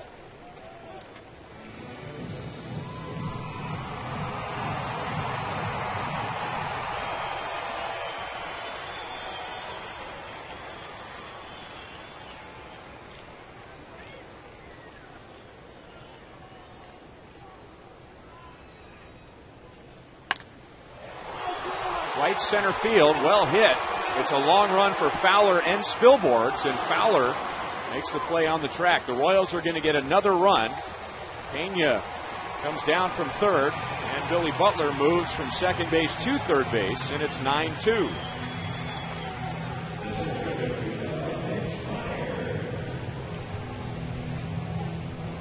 Let's answer today's trivia question, brought to you by AT&T. Who has the most interleague wins for the Royals? I'm going to say Jeff Suppan. I have no idea, right? Oh, Zach.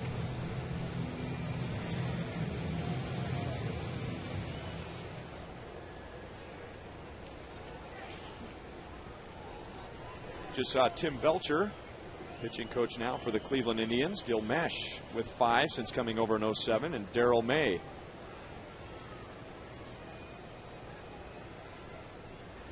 So first and third, 1 out. And a strike to Mitch Meyer.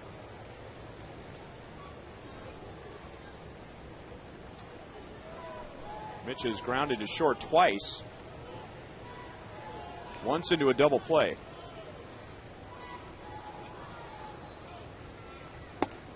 Way outside.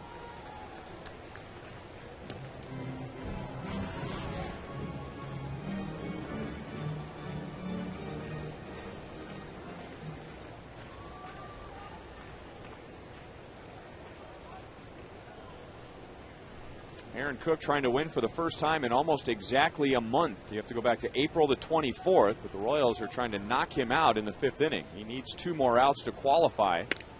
And Mitch loops it to shallow right field over Barmes.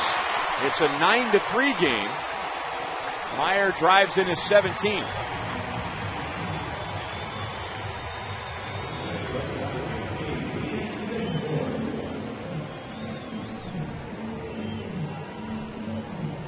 They always say it's not how hard you hit him, it's where you hit him.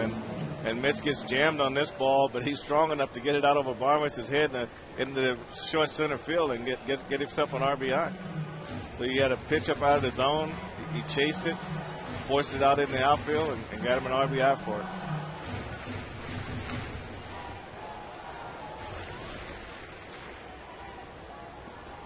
Yuniesky Betancourt has line to right, single to right.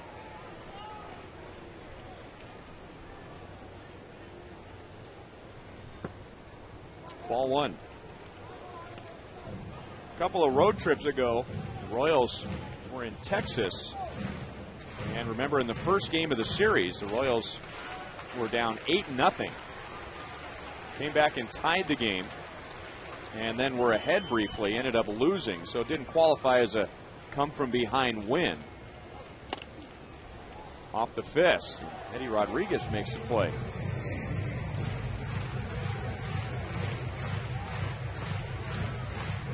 The biggest come-from-behind win in Royals history, 9 runs, and they were down 9-0 coming into this inning. Back in June of 1979 at Milwaukee, the Royals were down 11-2, and they came back and won 14-11.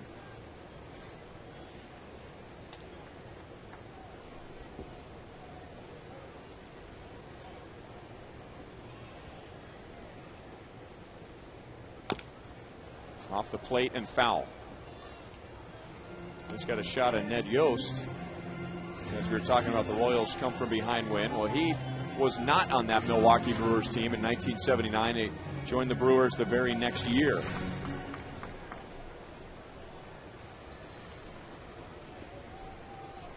Originally taken by the Mets and then went to the Brewers in the Rule 5 draft.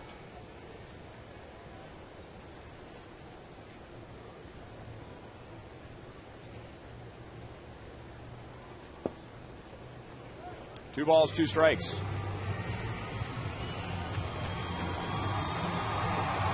I think if you're really watching this game, you watch the fact that the Royals are down 9-0, and you think the game is out of hand, and all of a sudden you on the other side pitching, and you can't relax. You know, this inning started with 2 walks, and now you got 3 runs on the board, and with an opportunity for the Royals to score more runs. Line center field. That'll drop in front of Fowler. Bien waved around second, and now he stops and gets back to the bag.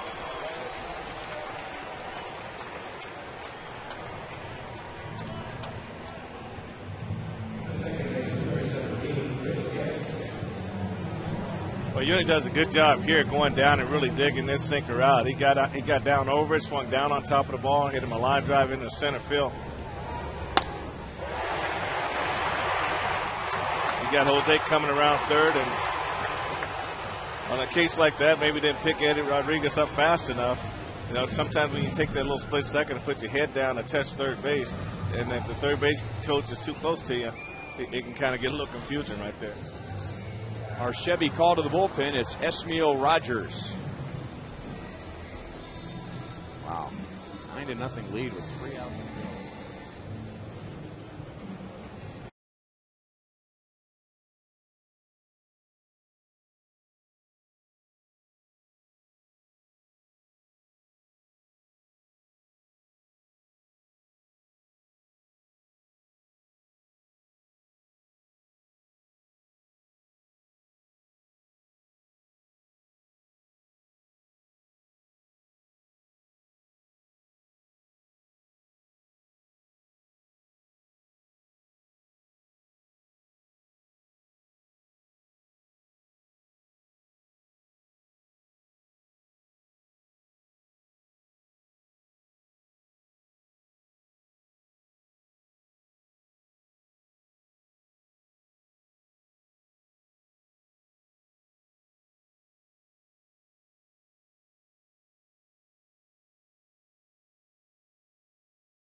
So Esmiel Rogers comes on. He pitched on Friday.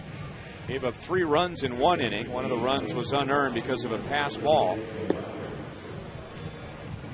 And he will face Chris Getz with the bases loaded and 1 out. And for a moment, the sun came out at Kauffman Stadium after an otherwise overcast day, and things are suddenly brighter for the Royals as well. This game looked like a lost game. They have a chance to get right back in it. If Getz can do something here. Chris has walked and reached on an error.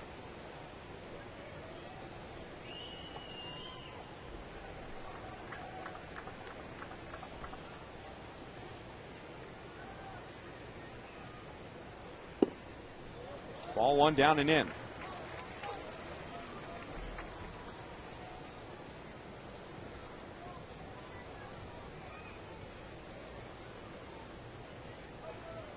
Guillen at third, Meyer at second, Betancourt at first. 2 balls, no strikes. An opportunity for Chris Getz to impress the new manager, as he has spent most of the time on the bench with Mike Avila starting at second base.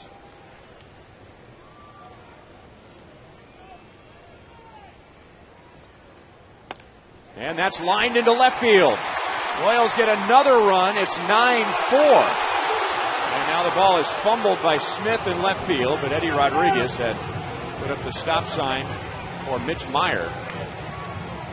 And all of a sudden, the tying run is in the on-deck circle.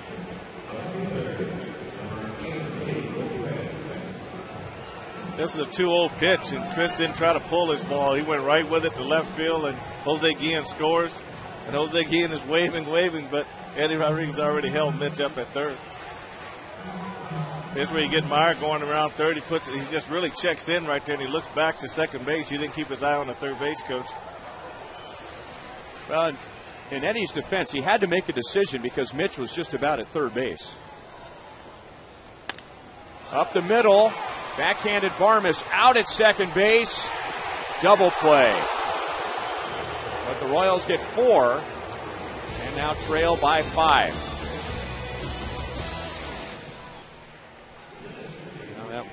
might have been the play of the game.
And by Chevrolet. Come see for yourself why 1,000 people a day are switching to Chevy. See your Kansas City area Chevy dealer.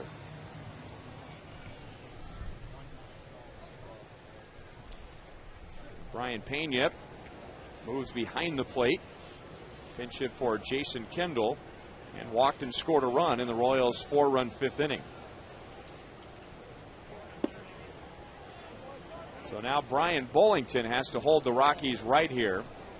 8 of the 9 runs for Colorado scored against Zach Greinke, and then Bullington allowed a run in the 5th.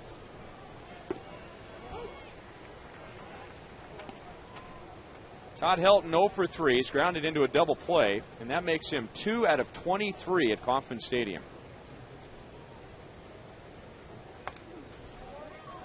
1 ball, 2 strikes. And that's a good thing for the Royals. Yeah, if he's hot, that right where he's at in that lineup, with Tulowitzki and Smith behind him, then that always spells trouble when that number 3 guy is hot.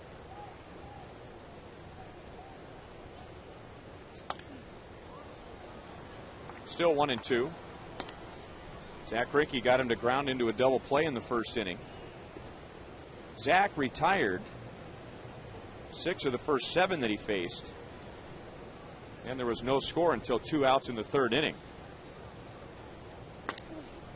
Into center field. And Mitch Meyer is right there. 1 down in the 6th. So with 2 outs and nobody on in the 3rd inning, there was no score. But then Jason Giambi hit a 3-run home run. And then Zach charged with 5 runs in the 4th. So it all happened rather quickly.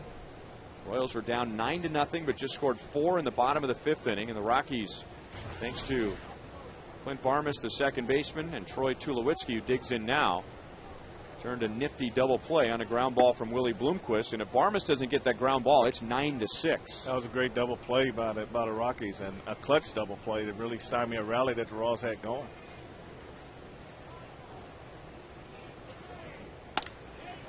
That is drilled to deep left field. Bloomquist at the fence, and Tulowitzki hits his 2nd home run of the series.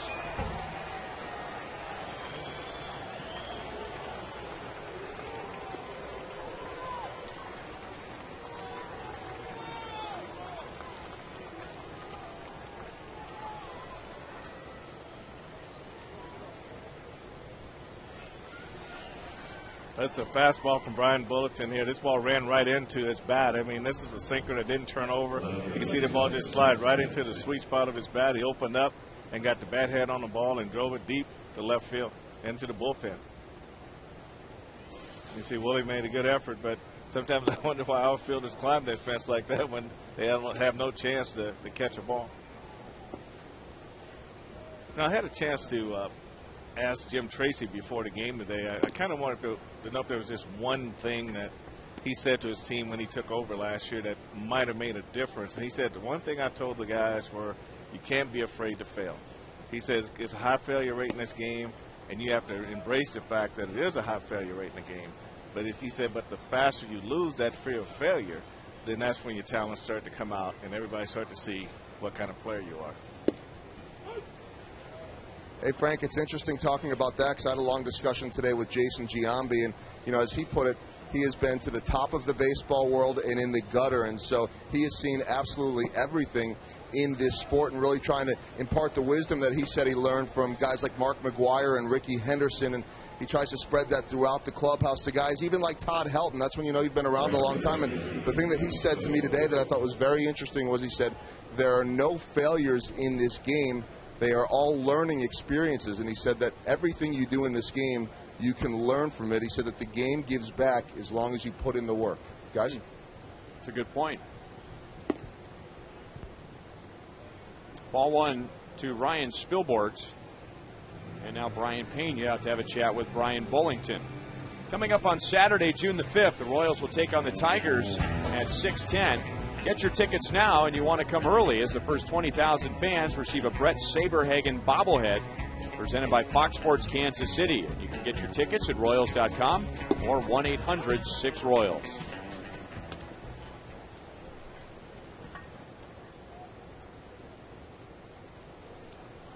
Spilborghs 1 for 3 and has scored a run.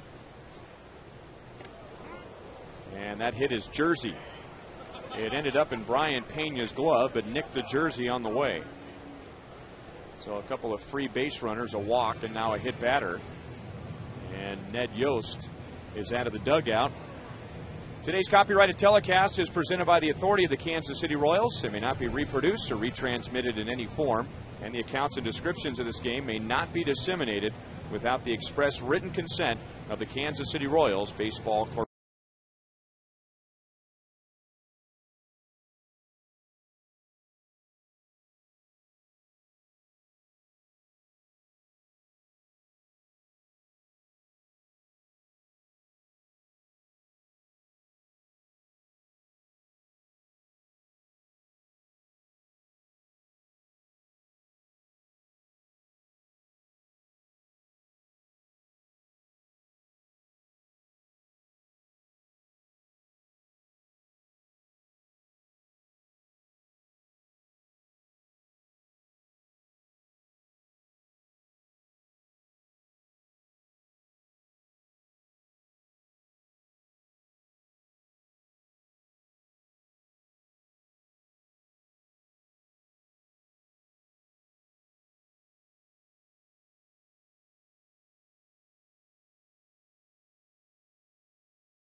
Going quickly, and they needed Brian Bullington in the Royals bullpen to hold the Rockies at 9. Royals got 4 in the bottom of the 5th inning, and now the Rockies have added a run in the 6th inning and are out to a 6-run lead. So now it's Bruce Chen's job to hold down Colorado. He inherits 2 runners. Seth Smith at second base, Ryan Spilborghs at first. And he gets left-hand hitting Ian Stewart.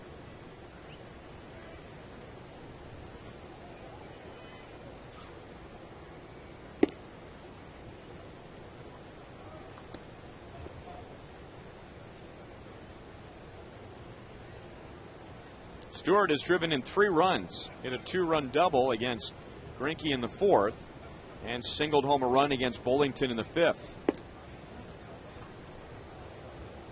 Read an interesting story about Ian Stewart. Even as a young player, he was very good at hitting left-hand pitching.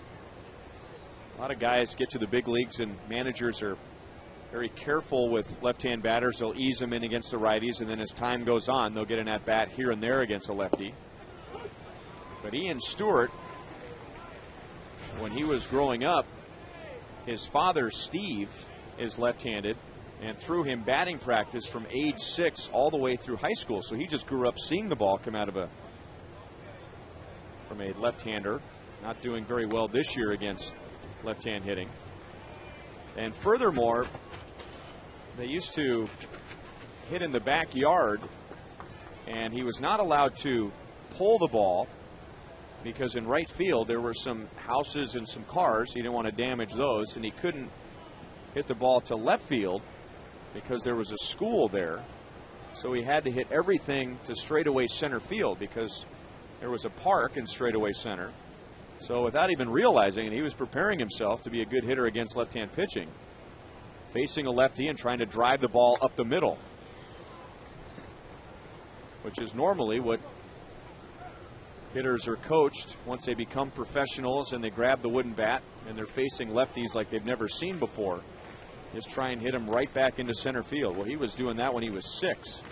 Well, that's why he's in the major leagues. I mean, you prepare early not knowing, but eventually it all comes full circle, and this is where it ends. But a lot of times at this level, unless you staffed your staff properly, a left-handed hitter might not see a left-handed pitcher till game time. So if you don't have a bullpen guy that's left-handed that can throw BP, or a BP thrower that you carry with you, like we do with Miguel Garcia, I mean, they may not see a lefty till game time.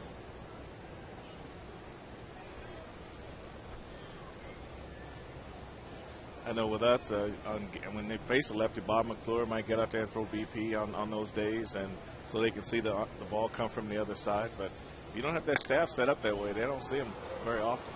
Well, he goes to center field, but he got underneath it. Meyer makes the catch. Smith bluffing a tag. He'll go back to second base, and there are 2 down.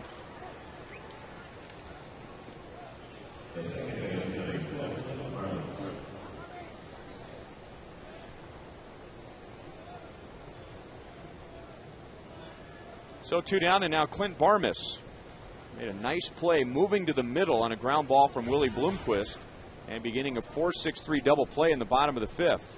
As the Royals had scored 4, and if that gets through, they add 2 more. Barmas has had a good day at the plate. 2 hits, 2 runs scored. He's driven in a run, and that's cranked into the left field corner and is just foul.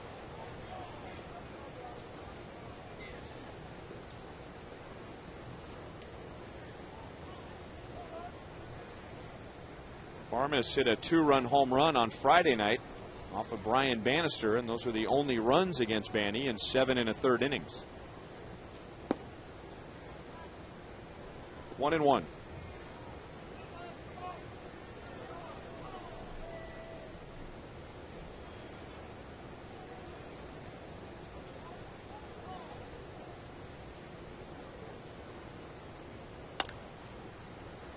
Behind Richie Dower, Rocky's third base coach,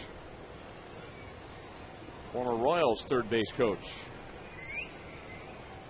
Very good defensive second baseman for the Baltimore Orioles, and we told you that once had the record for consecutive errorless games in the American League at second base. That's pulled into the corner, so that'll score Smith, and Richie Dower is going to wave home Ryan Spilborghs, and now Spilborghs stops. And that was a good decision because Unievsky Betancourt, if he makes a decent throw, not even a great throw, Spilborghs is out by a mile. Either way, the Rockies add another run. It's 11-4. Well, Chen leaves a curveball up right here, and Barmas just hits his ball right down the line. Didn't really hit it hard, but just hit it in a good spot. And then Uni got kind of confused right here because nobody was at third base. Caspo was where he was supposed to be in the cutoff position. So he didn't have any place to throw the ball. You can see Willie does a good job. That's an easy score. You see it comes around right here, but Caspo's still in the cutoff position. And so when Uni came up to throw, he's looking to throw home, but he also sees the runner stop. So he wants to go to third, but Casper hadn't made that adjustment and get to third yet. Well, should somebody be at third base? I mean, that's three guys lined up for a throw from left field. You got the shortstop and the second baseman. I guess Getz is going over there because it's a sure double, right? Well, Getz backs up the shortstop. When he goes over, he bats up Unieski Betancourt, and Casper's actually got to be at the bag because you got a guy coming over from first base, so you got to be at the bag in case there's a play there. And so he just got caught out of position on that play. But you figure from where Unieski was, he's got to be able to make that throw to home plate right there. So you see if he goes over to that's three cutoff base, men. That's three cutoff men. It's too close. He's got to be able to make this throw all the way to home plate from where he's at right there. You got a runner coming from first, so now he's got to be at the bag. Phillips is down on strikes. The Rockies add 2 and lead by 7.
Well, the Royals were down 9-0. 4 runs in the bottom of the 5th and came very close to scoring 6. But the Rockies coming right back in the 6th, adding 2, so now the deficit is 7. Royals batted all 9 in that 4-run 5th inning. Aaron Cook got 1 out. Esmiel Rogers got the next 2 outs, and he stays on for the bottom of the 6th.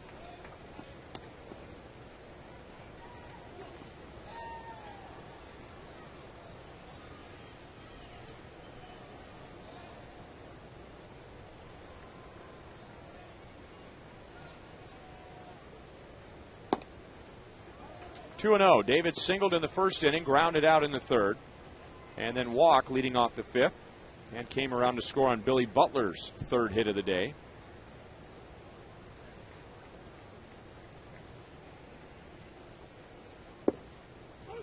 Two and 1. Esmiel Rogers, originally an infielder in the Diamondback system until 2006. Signed by the Diamondbacks in 2003 out of the Dominican Republic. And when you go from position player to pitcher, normally you've got a good arm, and that pitch at 95, David DeJesus grounds out to second base.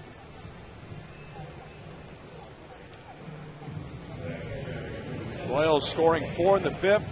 It could have been 6 if not for this double play turned by the Rockies on Willie Bloomquist. And let's call it today's Chevrolet play of the game. A very nice play. Bloomquist hits the ball up the middle. Barman's backhanded. Nice shovel to Tulowitzki. And he spun all the way around to make this throw to first base, and that really saved the Colorado Rockies 2 runs there in that double play. And then Tulowitzki in the top of the 6th inning, homering. And his double play partner, Barmes, added an RBI double. Tulowitzki won't get to this one. Brian Pena has a 1-out single.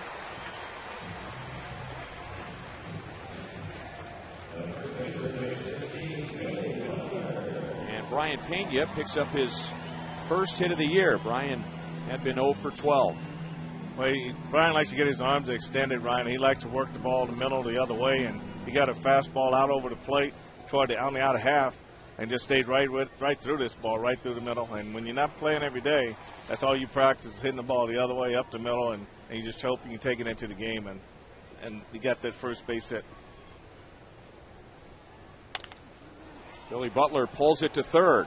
Out at second base. And with a stretch from Todd Helton, the Rockies turn their 4th double play of the day.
To Jason Giambi in the 3rd inning, and the Rockies added 5 in the 4th. So 7 earned runs and 3 in the 3rd, given up by Zach. Royals tried to get back into the game with 4 in the bottom of the 5th inning. The Rockies with 2 in the 6th, so they're back out to a 7-run lead. This was in between innings. Third base umpire Laz Diaz having some fun with the Royals ball boy up the left field side after he misplayed one along the barrier wall.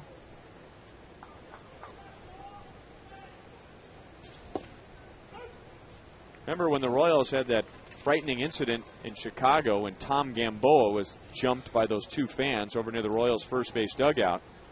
And when the Royals went back to Chicago the next year, there was a lot of talk about, here come the Royals back to then new Comiskey Field since the Gamboa incident. And sure enough, some genius ran onto the field and tried to tackle Laz Diaz out in right field. And it looked like somebody trying to tackle a tank.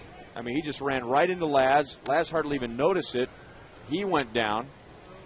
Brandon Berger was playing right field for the Royals that night. He came running over. And let's just say that he helped out Laz Diaz.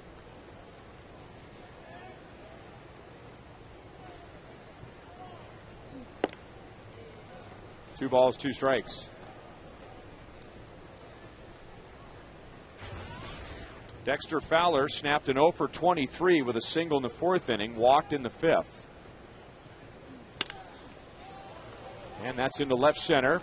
Bloomquist going to have to hurry. Fowler can really run. He takes a wide turn, almost goes halfway to second base, but he'll hold with a single, and it's the third time he's on base today. Coming up on June the 6th, that's a Sunday here at Kauffman Stadium, the first 8,000 fans 14 and under will receive a Build-A-Bear polar bear brought to you by the Kansas City Zoo. And then after the Royals take on the Tigers at 1:10, it's the 6th annual Faith and Family Celebration with a special concert by American Music Award nominated Jeremy Camp, and that's on the field. Camp on the field. Royals.com, 1-800-6-ROYALS for tickets.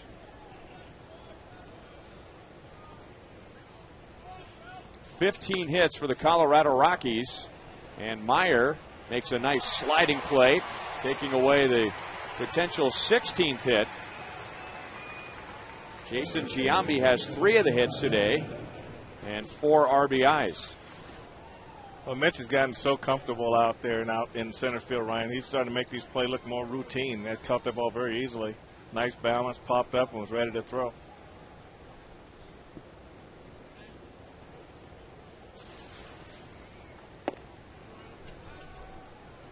One and 0 to Todd Helton. 0 for 4, 3 flyouts, and he is grounded into a double play.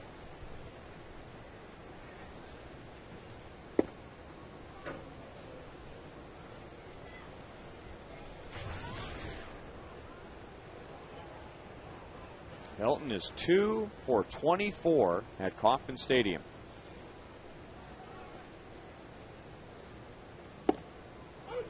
Two and 1.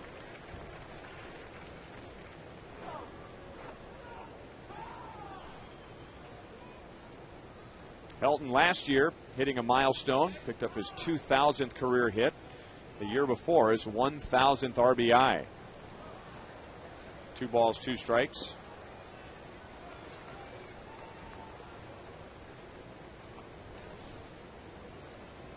More impressive goatee, Frank. Todd Helton or Kevin Youkilis? I'd say Helton.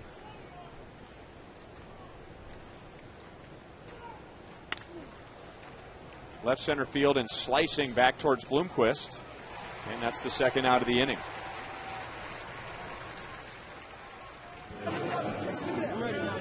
C loves me. JC, what you know about that? I love Tommy. That's my wife right there. You can get there. Gotta love the boy. We're gonna be on TV. No, don't keep.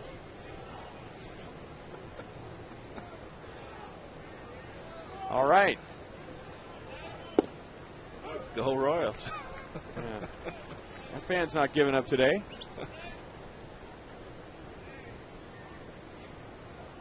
Troy Tulowitzki has 2 hits, including a home run. He's homered twice in this series, homered in the last 2 games.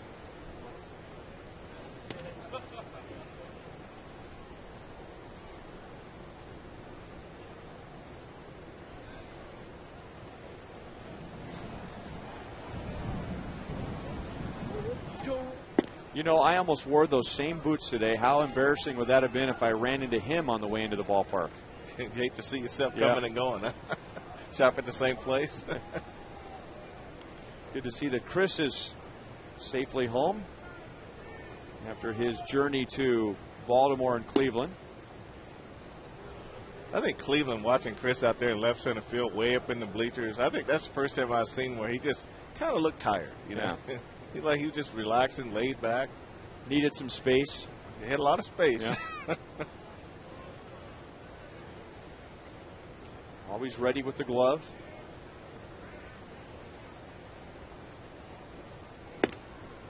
Now, what we do have to talk to Chris about is positioning himself in the stands to get a foul ball or even get a home run ball. That's his goal. I mean, he's always ready with the glove.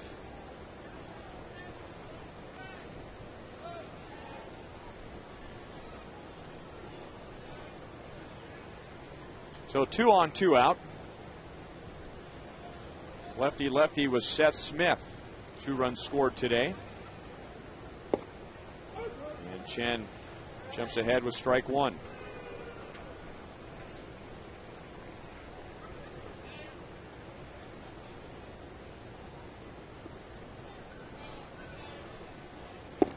This series began with us talking about the Rockies being one game below 500 and disappointed with their offense, as they're middle of the road in all the major offensive categories in the National League. Their offense has been slow moving the past few years. They have been the National League wild card winner in 2 of the last 3 seasons, and in both 2007 when they went all the way to the World Series and last year. They did the bulk of their damage in the final couple months of the season. 1 game under 500 going into today, and just 4 games back of San Diego. They've been a big surprise. The Dodgers got off to a bad start, but then had a long winning streak.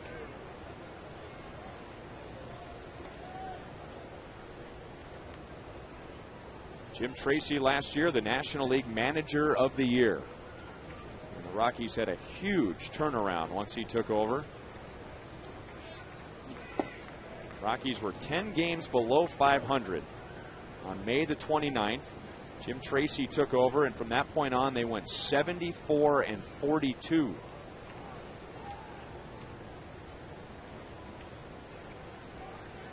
So what, 10 games down to 22 games above.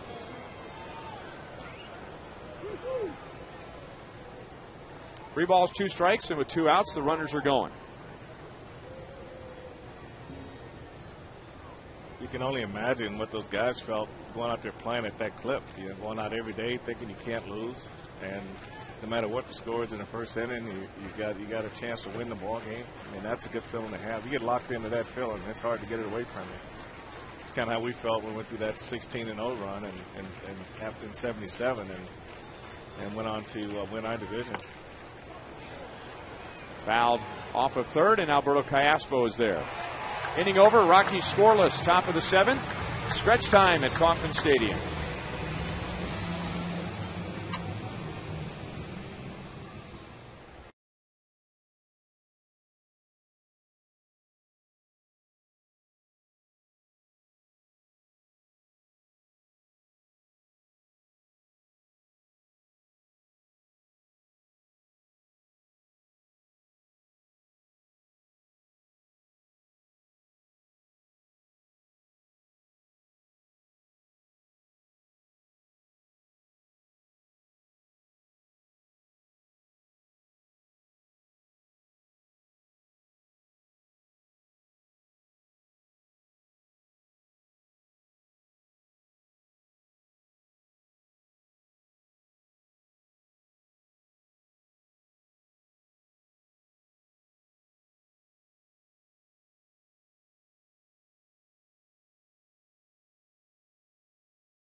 To talk about as well, San Francisco and Oakland scoreless.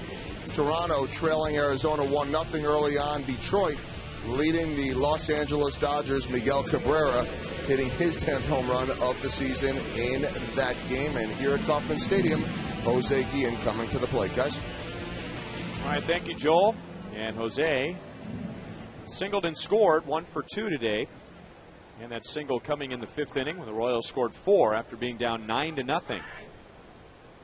And now down by 7 with 9 outs to go on offense.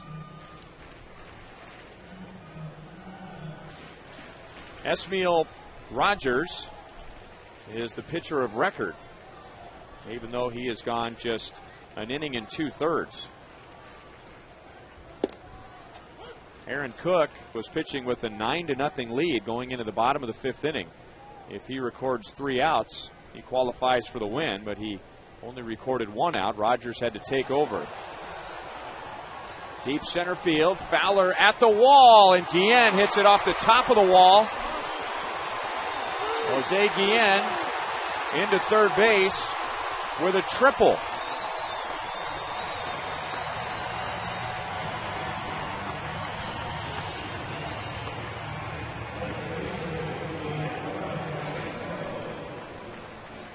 His first of the year.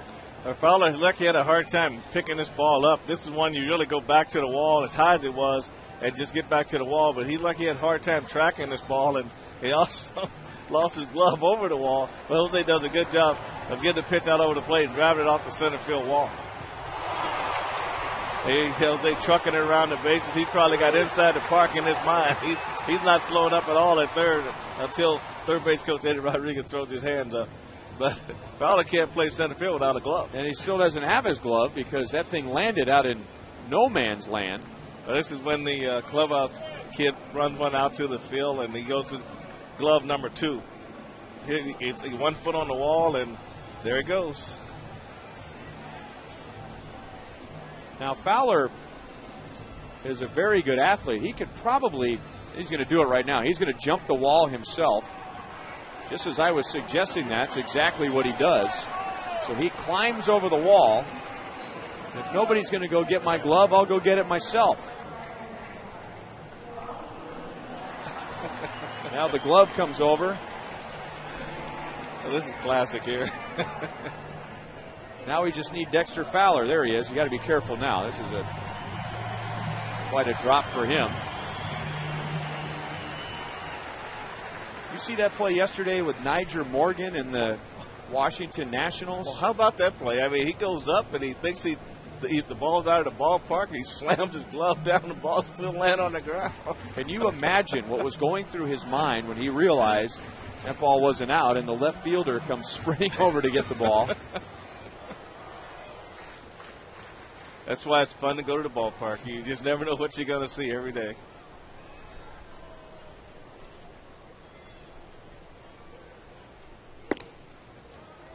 Ball 1 on Alberto Callaspo. 1 out of 2. Also has a sac fly RBI. His 29th run driven in. He could make it 30 if he gets Guillen in from third base. And he will. That's into deep right field. Spilborg's at the track, and it's off the fence. And it looks like he lost that for a moment. The Royals are going to have back-to-back triples.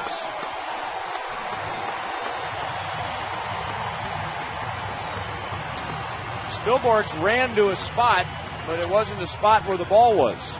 Well, he definitely ran right by this ball, Ryan. It's almost like he lost it. Alberto does a good job of taking this inside fastball and getting through it, but you can see it almost like he didn't see it, or because this ball landed behind him high on the wall. And there goes Alberto in the third. So it's 11-5, and the Royals with a 13-hit game.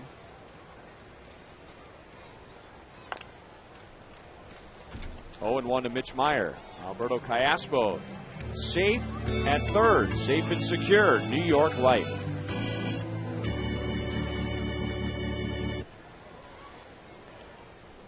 So the Royals can make it a 5-run game again.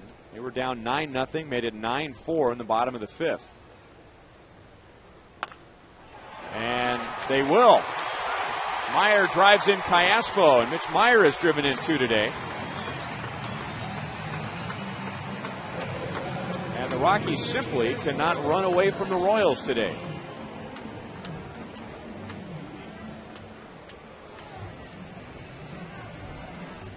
Well, Mitch really hadn't hit the ball hard today, Ryan. They're just well-placed balls. This is right back through the middle there.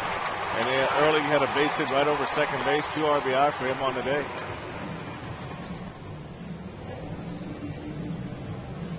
And could keep going back to the 5th inning. The 5th inning double play again. And would have put 2 more runs on the board for the Royals. But Clint Barmas and Tulowitzki made an excellent double play out of the ball up the middle.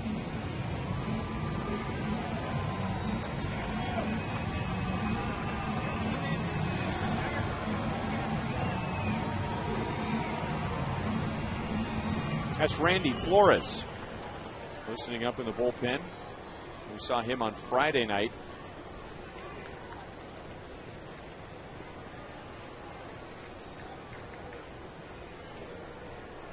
Still nobody out.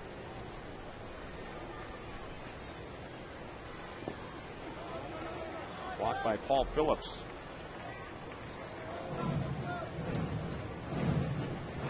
Betancourt in the field. Committed an error back in the 5-run 4th inning. And if he makes the play on a ground ball and the Royals turn a double play, now the Rockies score 3 in the inning, not 5. But at the plate today, he has 2 hits. The only out he's made, he is lined out to right field.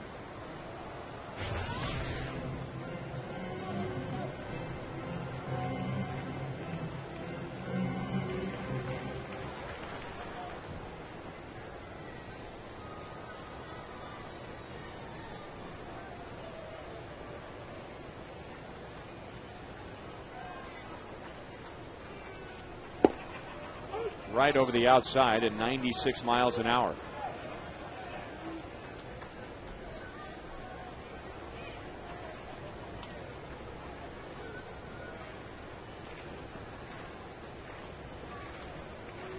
Royals with 6 runs on 14 hits. Line to left field, and that's going to be run down by Smith. Might be the hardest ball that Betancourt has hit all day, but out. And that's only the first out of the inning. Off day tomorrow, and the Royals are back at it on Tuesday. The Texas Rangers are in for a 2-game series, Tuesday night, Wednesday afternoon. Tuesday night, it's Gilmesh against Rich Harden. First pitch at 7:10. Ivy Royals live at 6:30. So Chris Getz coming up, and Randy Flores coming in.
doing a little work on the lacing of the glove.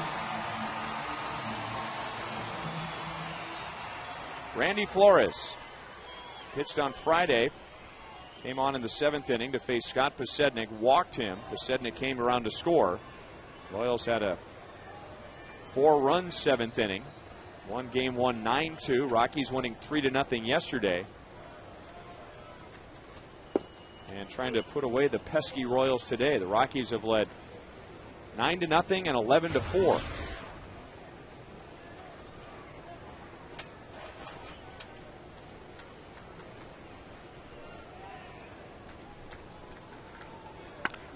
Getz hits it hard right to Barmes. The Colorado Rockies turn their 5th double play of the day. 5. And they've had 1 in each of the last 4 innings.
Six runs, 14 hits so far, but the Rockies knocked Zach out in the 4th inning, scoring 8 runs against him on 9 hits. Brian Bullington gave up 3 runs in 2 innings, and Bruce Chen just completed an inning and 2/3 without allowing a run.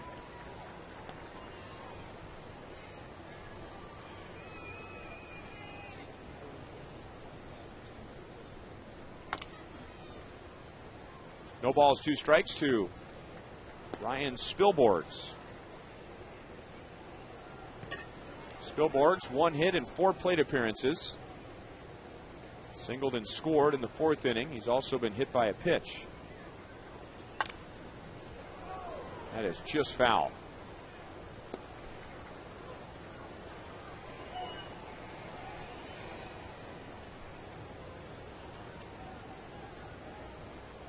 "7,000 Cub Scouts and Boy Scouts here today." That guy is from Troop 3294.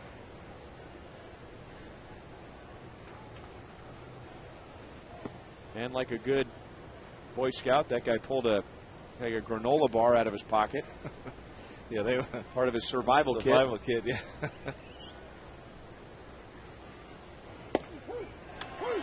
Good start for Brad Thompson.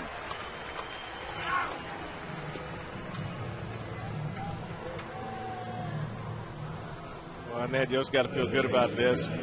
Thompson comes right out and throws this fastball that kind of came back and caught the outside corner.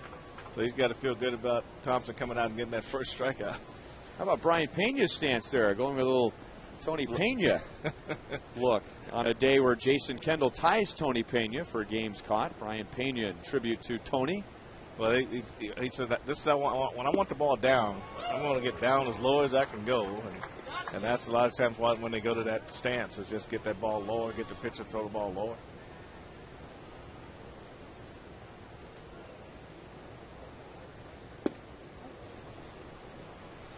One ball, one strike. One leg under, one leg out.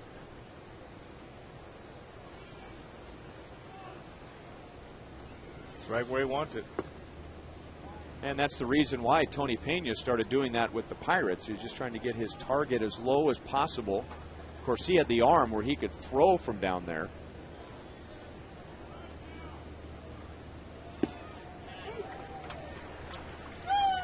Two balls, two strikes on Ian Stewart, who has driven in 3 today. Thompson's doing a good job keeping the ball down, and he's got a lot of movement on it and right at the bottom of Fox Tracks, and he stays there. That's where he wants the ball down, throw sinkers, want to get that ground ball.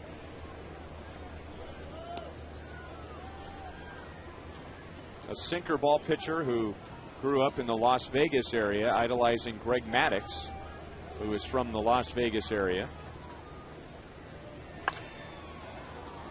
Pitch was down, but it's lifted into left center field. Meyer fighting the sun. 2 outs. Brad Thompson was telling me the other day that when he was a kid, he went to a camp in Las Vegas, and Greg Maddux was one of the guest instructors. And he has a picture with him and Greg Maddux together when he was a kid. Well, as it turned out, Brad Thompson makes it to the big leagues, and now he's invited to the same camp as a guest instructor. And so was Greg Maddux, and he got another picture with Greg Maddux. So they're side by side in his home. Maddux and Thompson as a little kid, and then Maddux and Thompson as peers in the major leagues. And Thompson has faced Greg Maddux.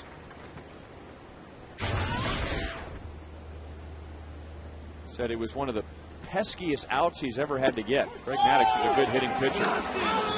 One of the best innings that Brad has had this year. 1, 2, 3 with a couple of strikeouts.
Thank you, Joel.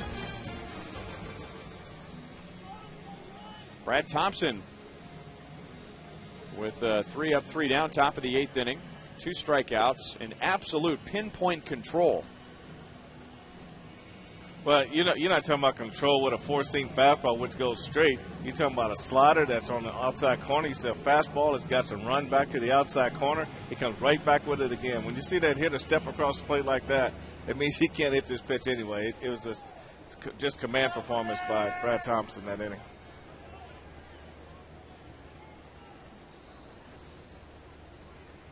Willie Bloomquist, David DeJesus, Brian Pena in the bottom of the 8th inning. And Willie gets on top of one and drives it to deep left. Smith at the track, and Willie drives it over the fence for his first home run of the year.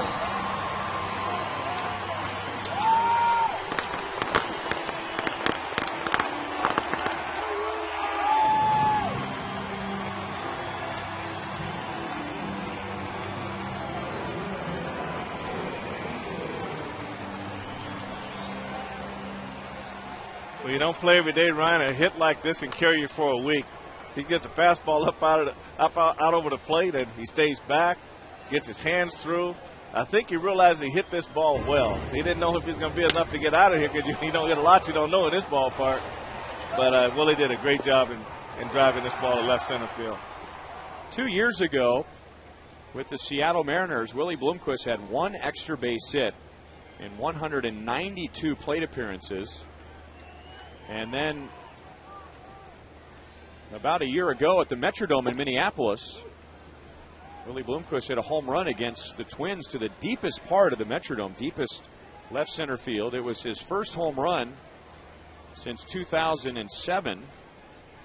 And then Willie ended up with 4 home runs last year. So similar, but not as extreme as Alberto Callaspo, but a long home run drought, turning into a respectable home run season, at least for a player of Willie Bloomquist's style. Willie also led the Royals in stolen bases last year with 25. I remember being a utility player coming up, and all the guys told me was, hey, we want you to be aggressive at the plate. If you had a 3-run homer, that'll carry you for a week. It'll help the ball club. Todd Helton didn't see it right away, but Barmes comes over and bails him out. Wow, what a great play. I mean, I don't think people really realize how tough this play is for a second baseman to be able to cover that much ground and deal with the obstacles. I mean, he came a long way. See, he just never gave up on this play. He saw Helton, never saw it, and then he got right by the tarp, made a nice, easy catch. I shouldn't use the word easy, but he made it look easy. Another pitching change for the Rockies. It's a 4-run game.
Nothing the last 2 years. Pitch in the game on Friday. 1/3 scoreless. Last year with the Indians, he had 4 games against the Royals and didn't allow a single hit. Willie Bloomquist with a home run leading off this inning. Royals at one point were down 9-0 today. Now down by 4 with 4 outs to go on offense.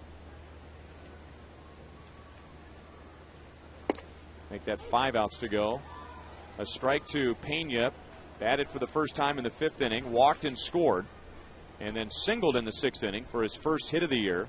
Jason Kendall started today and tied Tony Pena for 5th all time for games as a catcher, but then coming out early when the Royals were down 9-0.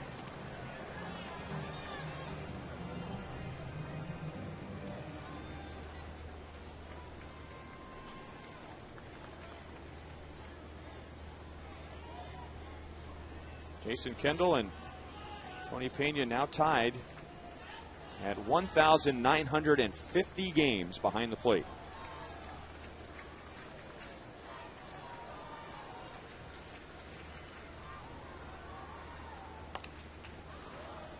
Still 0-2.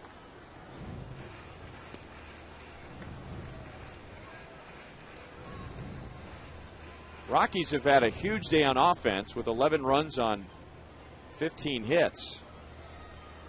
And one of the things they've been able to do to hold the Royals down today, because the Royals have 15 hits, but only 7 runs because the Rockies have turned 5 double plays in the first inning, and then a double play in the 4th, 5th, 6th, and 7th. The Royals failed to turn a double play in the top of the 4th. If they did, it would have been a 3-run 4th inning instead of a 5-run 4th inning. Pena's down, 2 away in the 8th inning.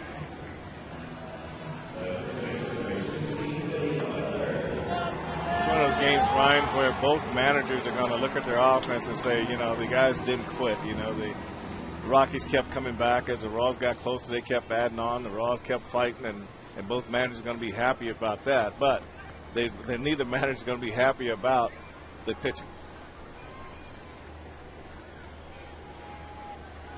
Billy Butler with a 3-hit game. And 3 hits gives him 59 this year. So his next hit will be number 60. And this is game number 45.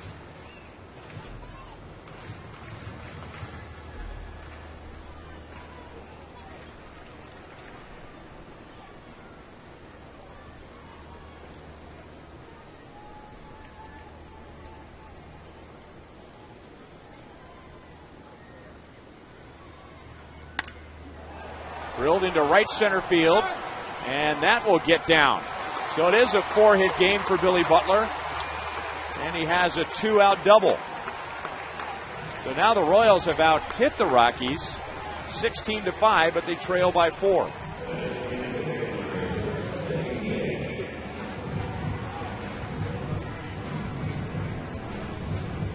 You know, Billy topped his day off, Ryan, with a drive in the right center field for a double to give him 4 hits on the day. He just gets fastball out over the plate, doesn't try to pull it, gets behind it, and that's where Billy's at his best, when he's hitting balls like this.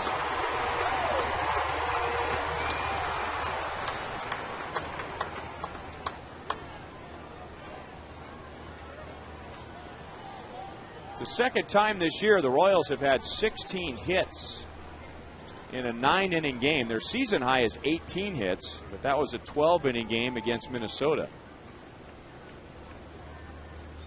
And this is Billy's second 4-hit game this season.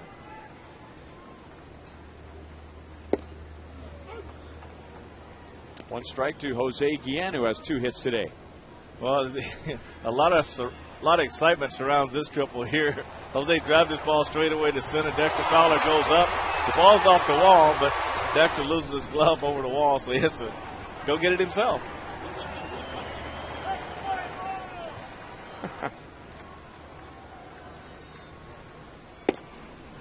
We'll see that a lot.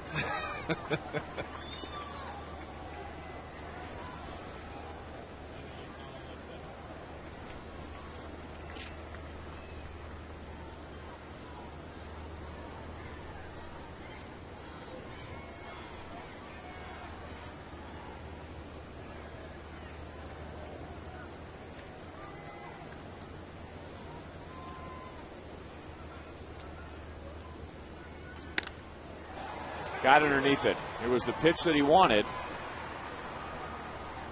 but didn't get it clean and flies out to left field. Royals add another run, and they're down by 4.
Brad Thompson with perhaps his best performance of the year.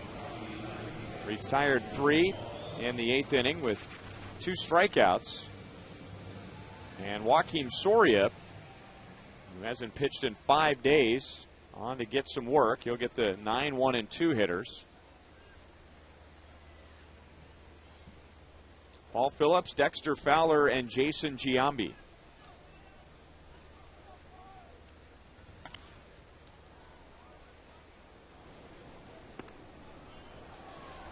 Phillips 2 hits. He's reached on an error and has scored 2 runs.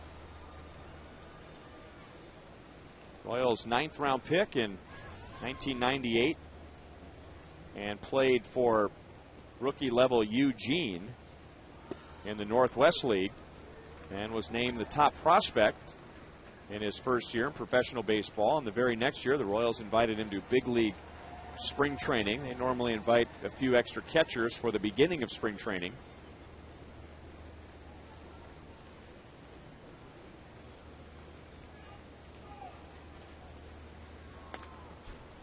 Still no balls, 2 strikes.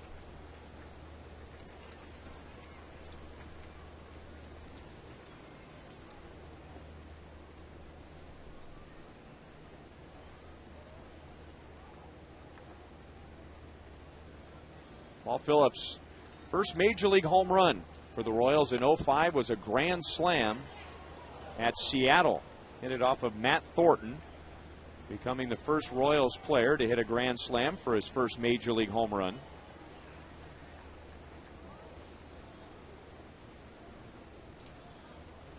His career took a detour in 2001, 2002, and 2003. He had surgery on his right elbow 3 times. Almost struck out on the rainbow curveball at 68 miles an hour.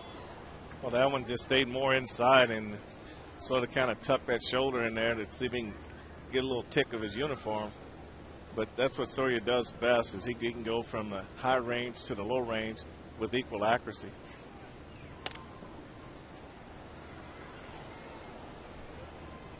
Still 1 ball, 2 strikes. Brought his glove, and he's a lefty. Gave the ball to his daughter, who's sitting in front of him. His son is going, hey. What about me? What? I'm the son. And now she's going to taunt the brother.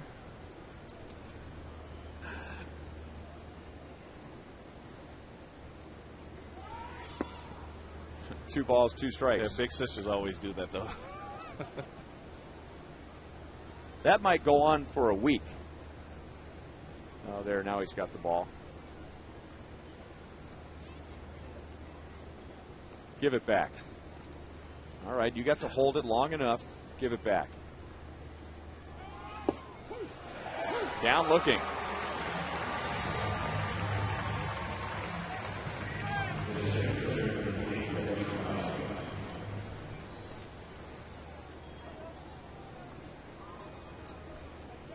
Well, here's Fox Tracks, and we were talking earlier about Joakim Soria and his fastball and how when he's throwing anywhere from 91, 92, 93, that it really seems to jump on the hitters and they react like it's faster than that.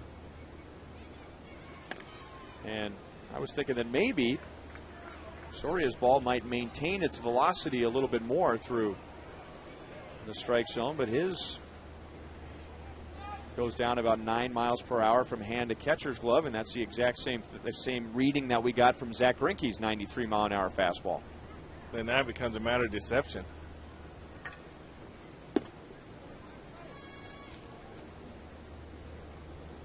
One and one on Dexter Fowler, who's had quite a day today. Singled in the fourth inning to end an 0 for 23, and the Royals haven't gotten him out since. He walked in the fifth, singled again in the seventh, and he's had the most memorable play on defense today. Trying to run down Jose Guillen's triple in the seventh inning.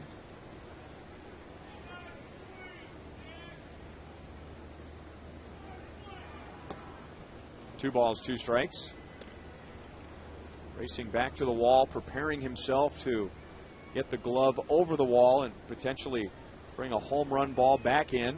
The ball did not travel over the wall. It hit the top of the wall. But Fowler's hands and glove went over the wall. He strikes out against Soria. And that play today is our Miller Lite Taste Greatness moment. Well, this is Jose Guillen's triple in the seventh, Ryan. You talked about Fowler going up against the wall, and the ball really got to the wall before he got there, and the glove went over. And he didn't. I don't think he knew where the ball was. I think he thought the ball went over too. But eventually, he had to go get his own glove.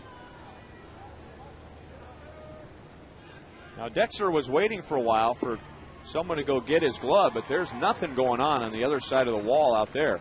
And I don't blame Dexter. I mean, this is the big leagues.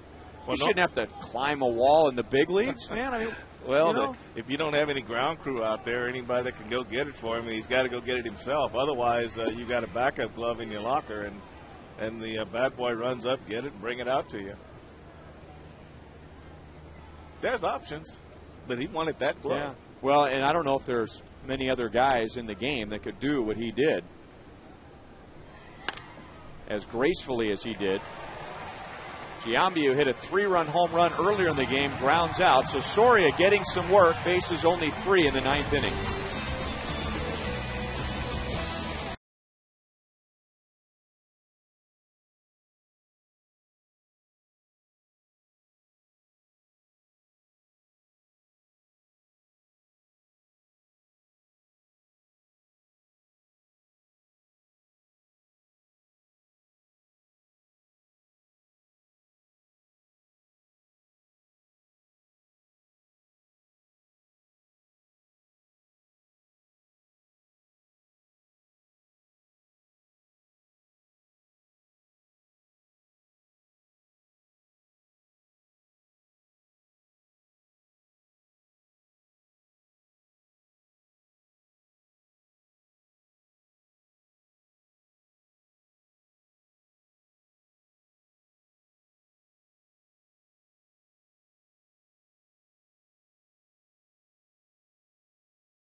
the game yesterday, his third of the year. Only the 6th save for the Rockies bullpen all year. He retired to Jesus, Butler, and Guillen. We'll get Callaspo, Meyer, and Betancourt today. Royals have been down 9-0, 11-4, and down by 4.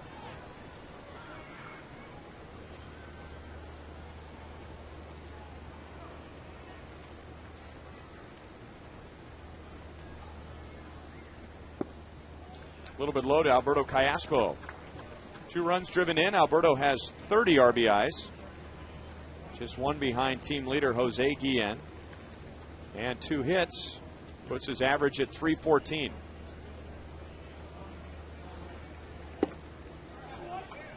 Two balls, no strikes.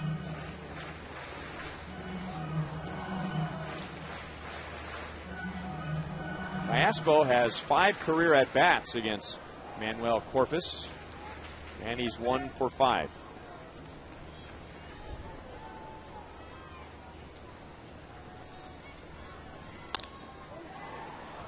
Easy play to left field. Seth Smith makes the play, 1 away. Manny Corpus came out of nowhere in 2007, but you could really say that about the Rockies as a team.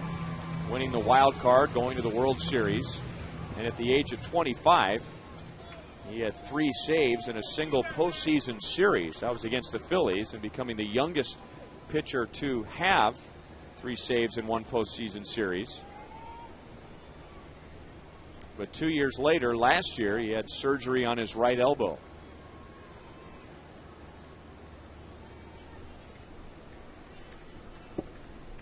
Right now, the Rockies using Corpus as the closer, as Houston Street is on the disabled list. He had 35 saves for the Rockies last year.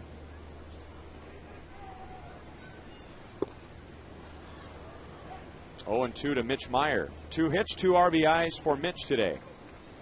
I think Jim Tracy liked Corpus to be the next guy in that closer role, mainly because he does throw the ball down in his zone and he can create ground balls. But the main thing is he just keeps the ball down. A 3-hit game for Mitch Meyer, and the Royals have 17 hits today. The Royals had gone 6 straight games with 10 or more hits, had just 6 yesterday. Well, Mitch does a good job. He reaches a little bit for this fastball that's going down and away from him. He does a good job on this pitch and just hits the same direction as pitch. And if he can stay right there and don't roll over on those balls, he's going to get a lot more hits.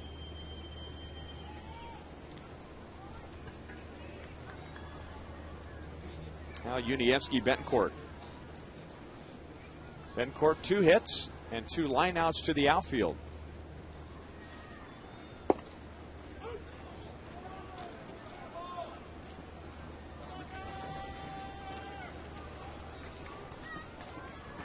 Betancourt just 1 career at bat against Corpus, 0 for 1.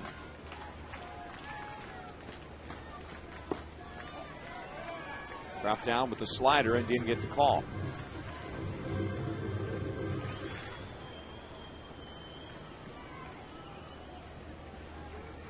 Of course, Betancourt trying to avoid grounding into a double play, and the Royals have grounded into 5 double plays today. That's hit hard to left field. Smith going back, and it's over his head.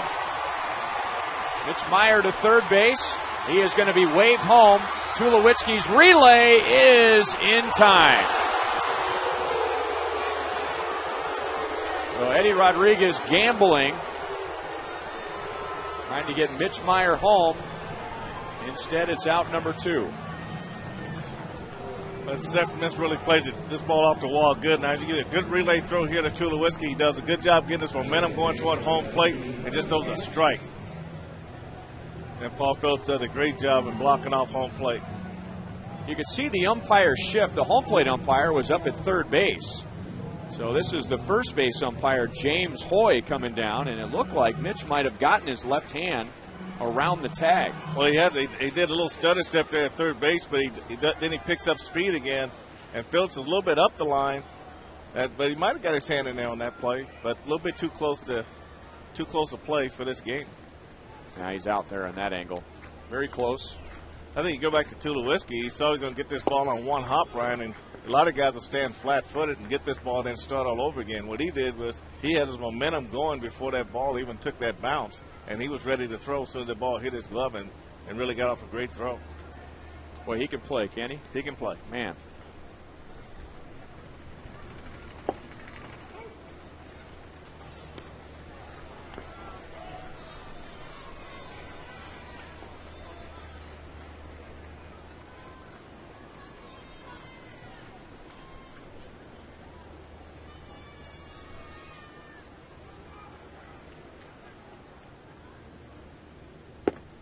Royals now with 18 hits, tying a season high.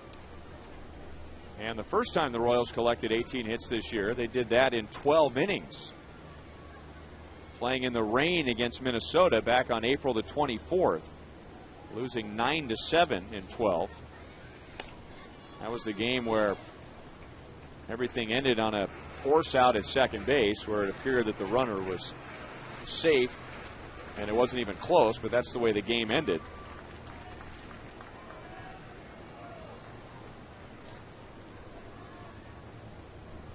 Royals with more hits, but fewer runs.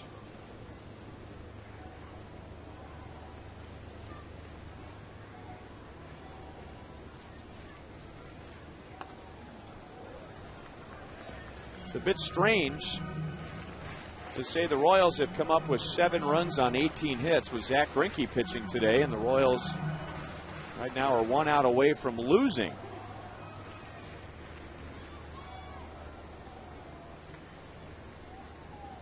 Royals scoring 2.9 runs per game in Zach's first 9 starts. Over the inside corner to end the game. So the Colorado Rockies lose game 1, but come back and win the next 2 and take the series. After leading 9-0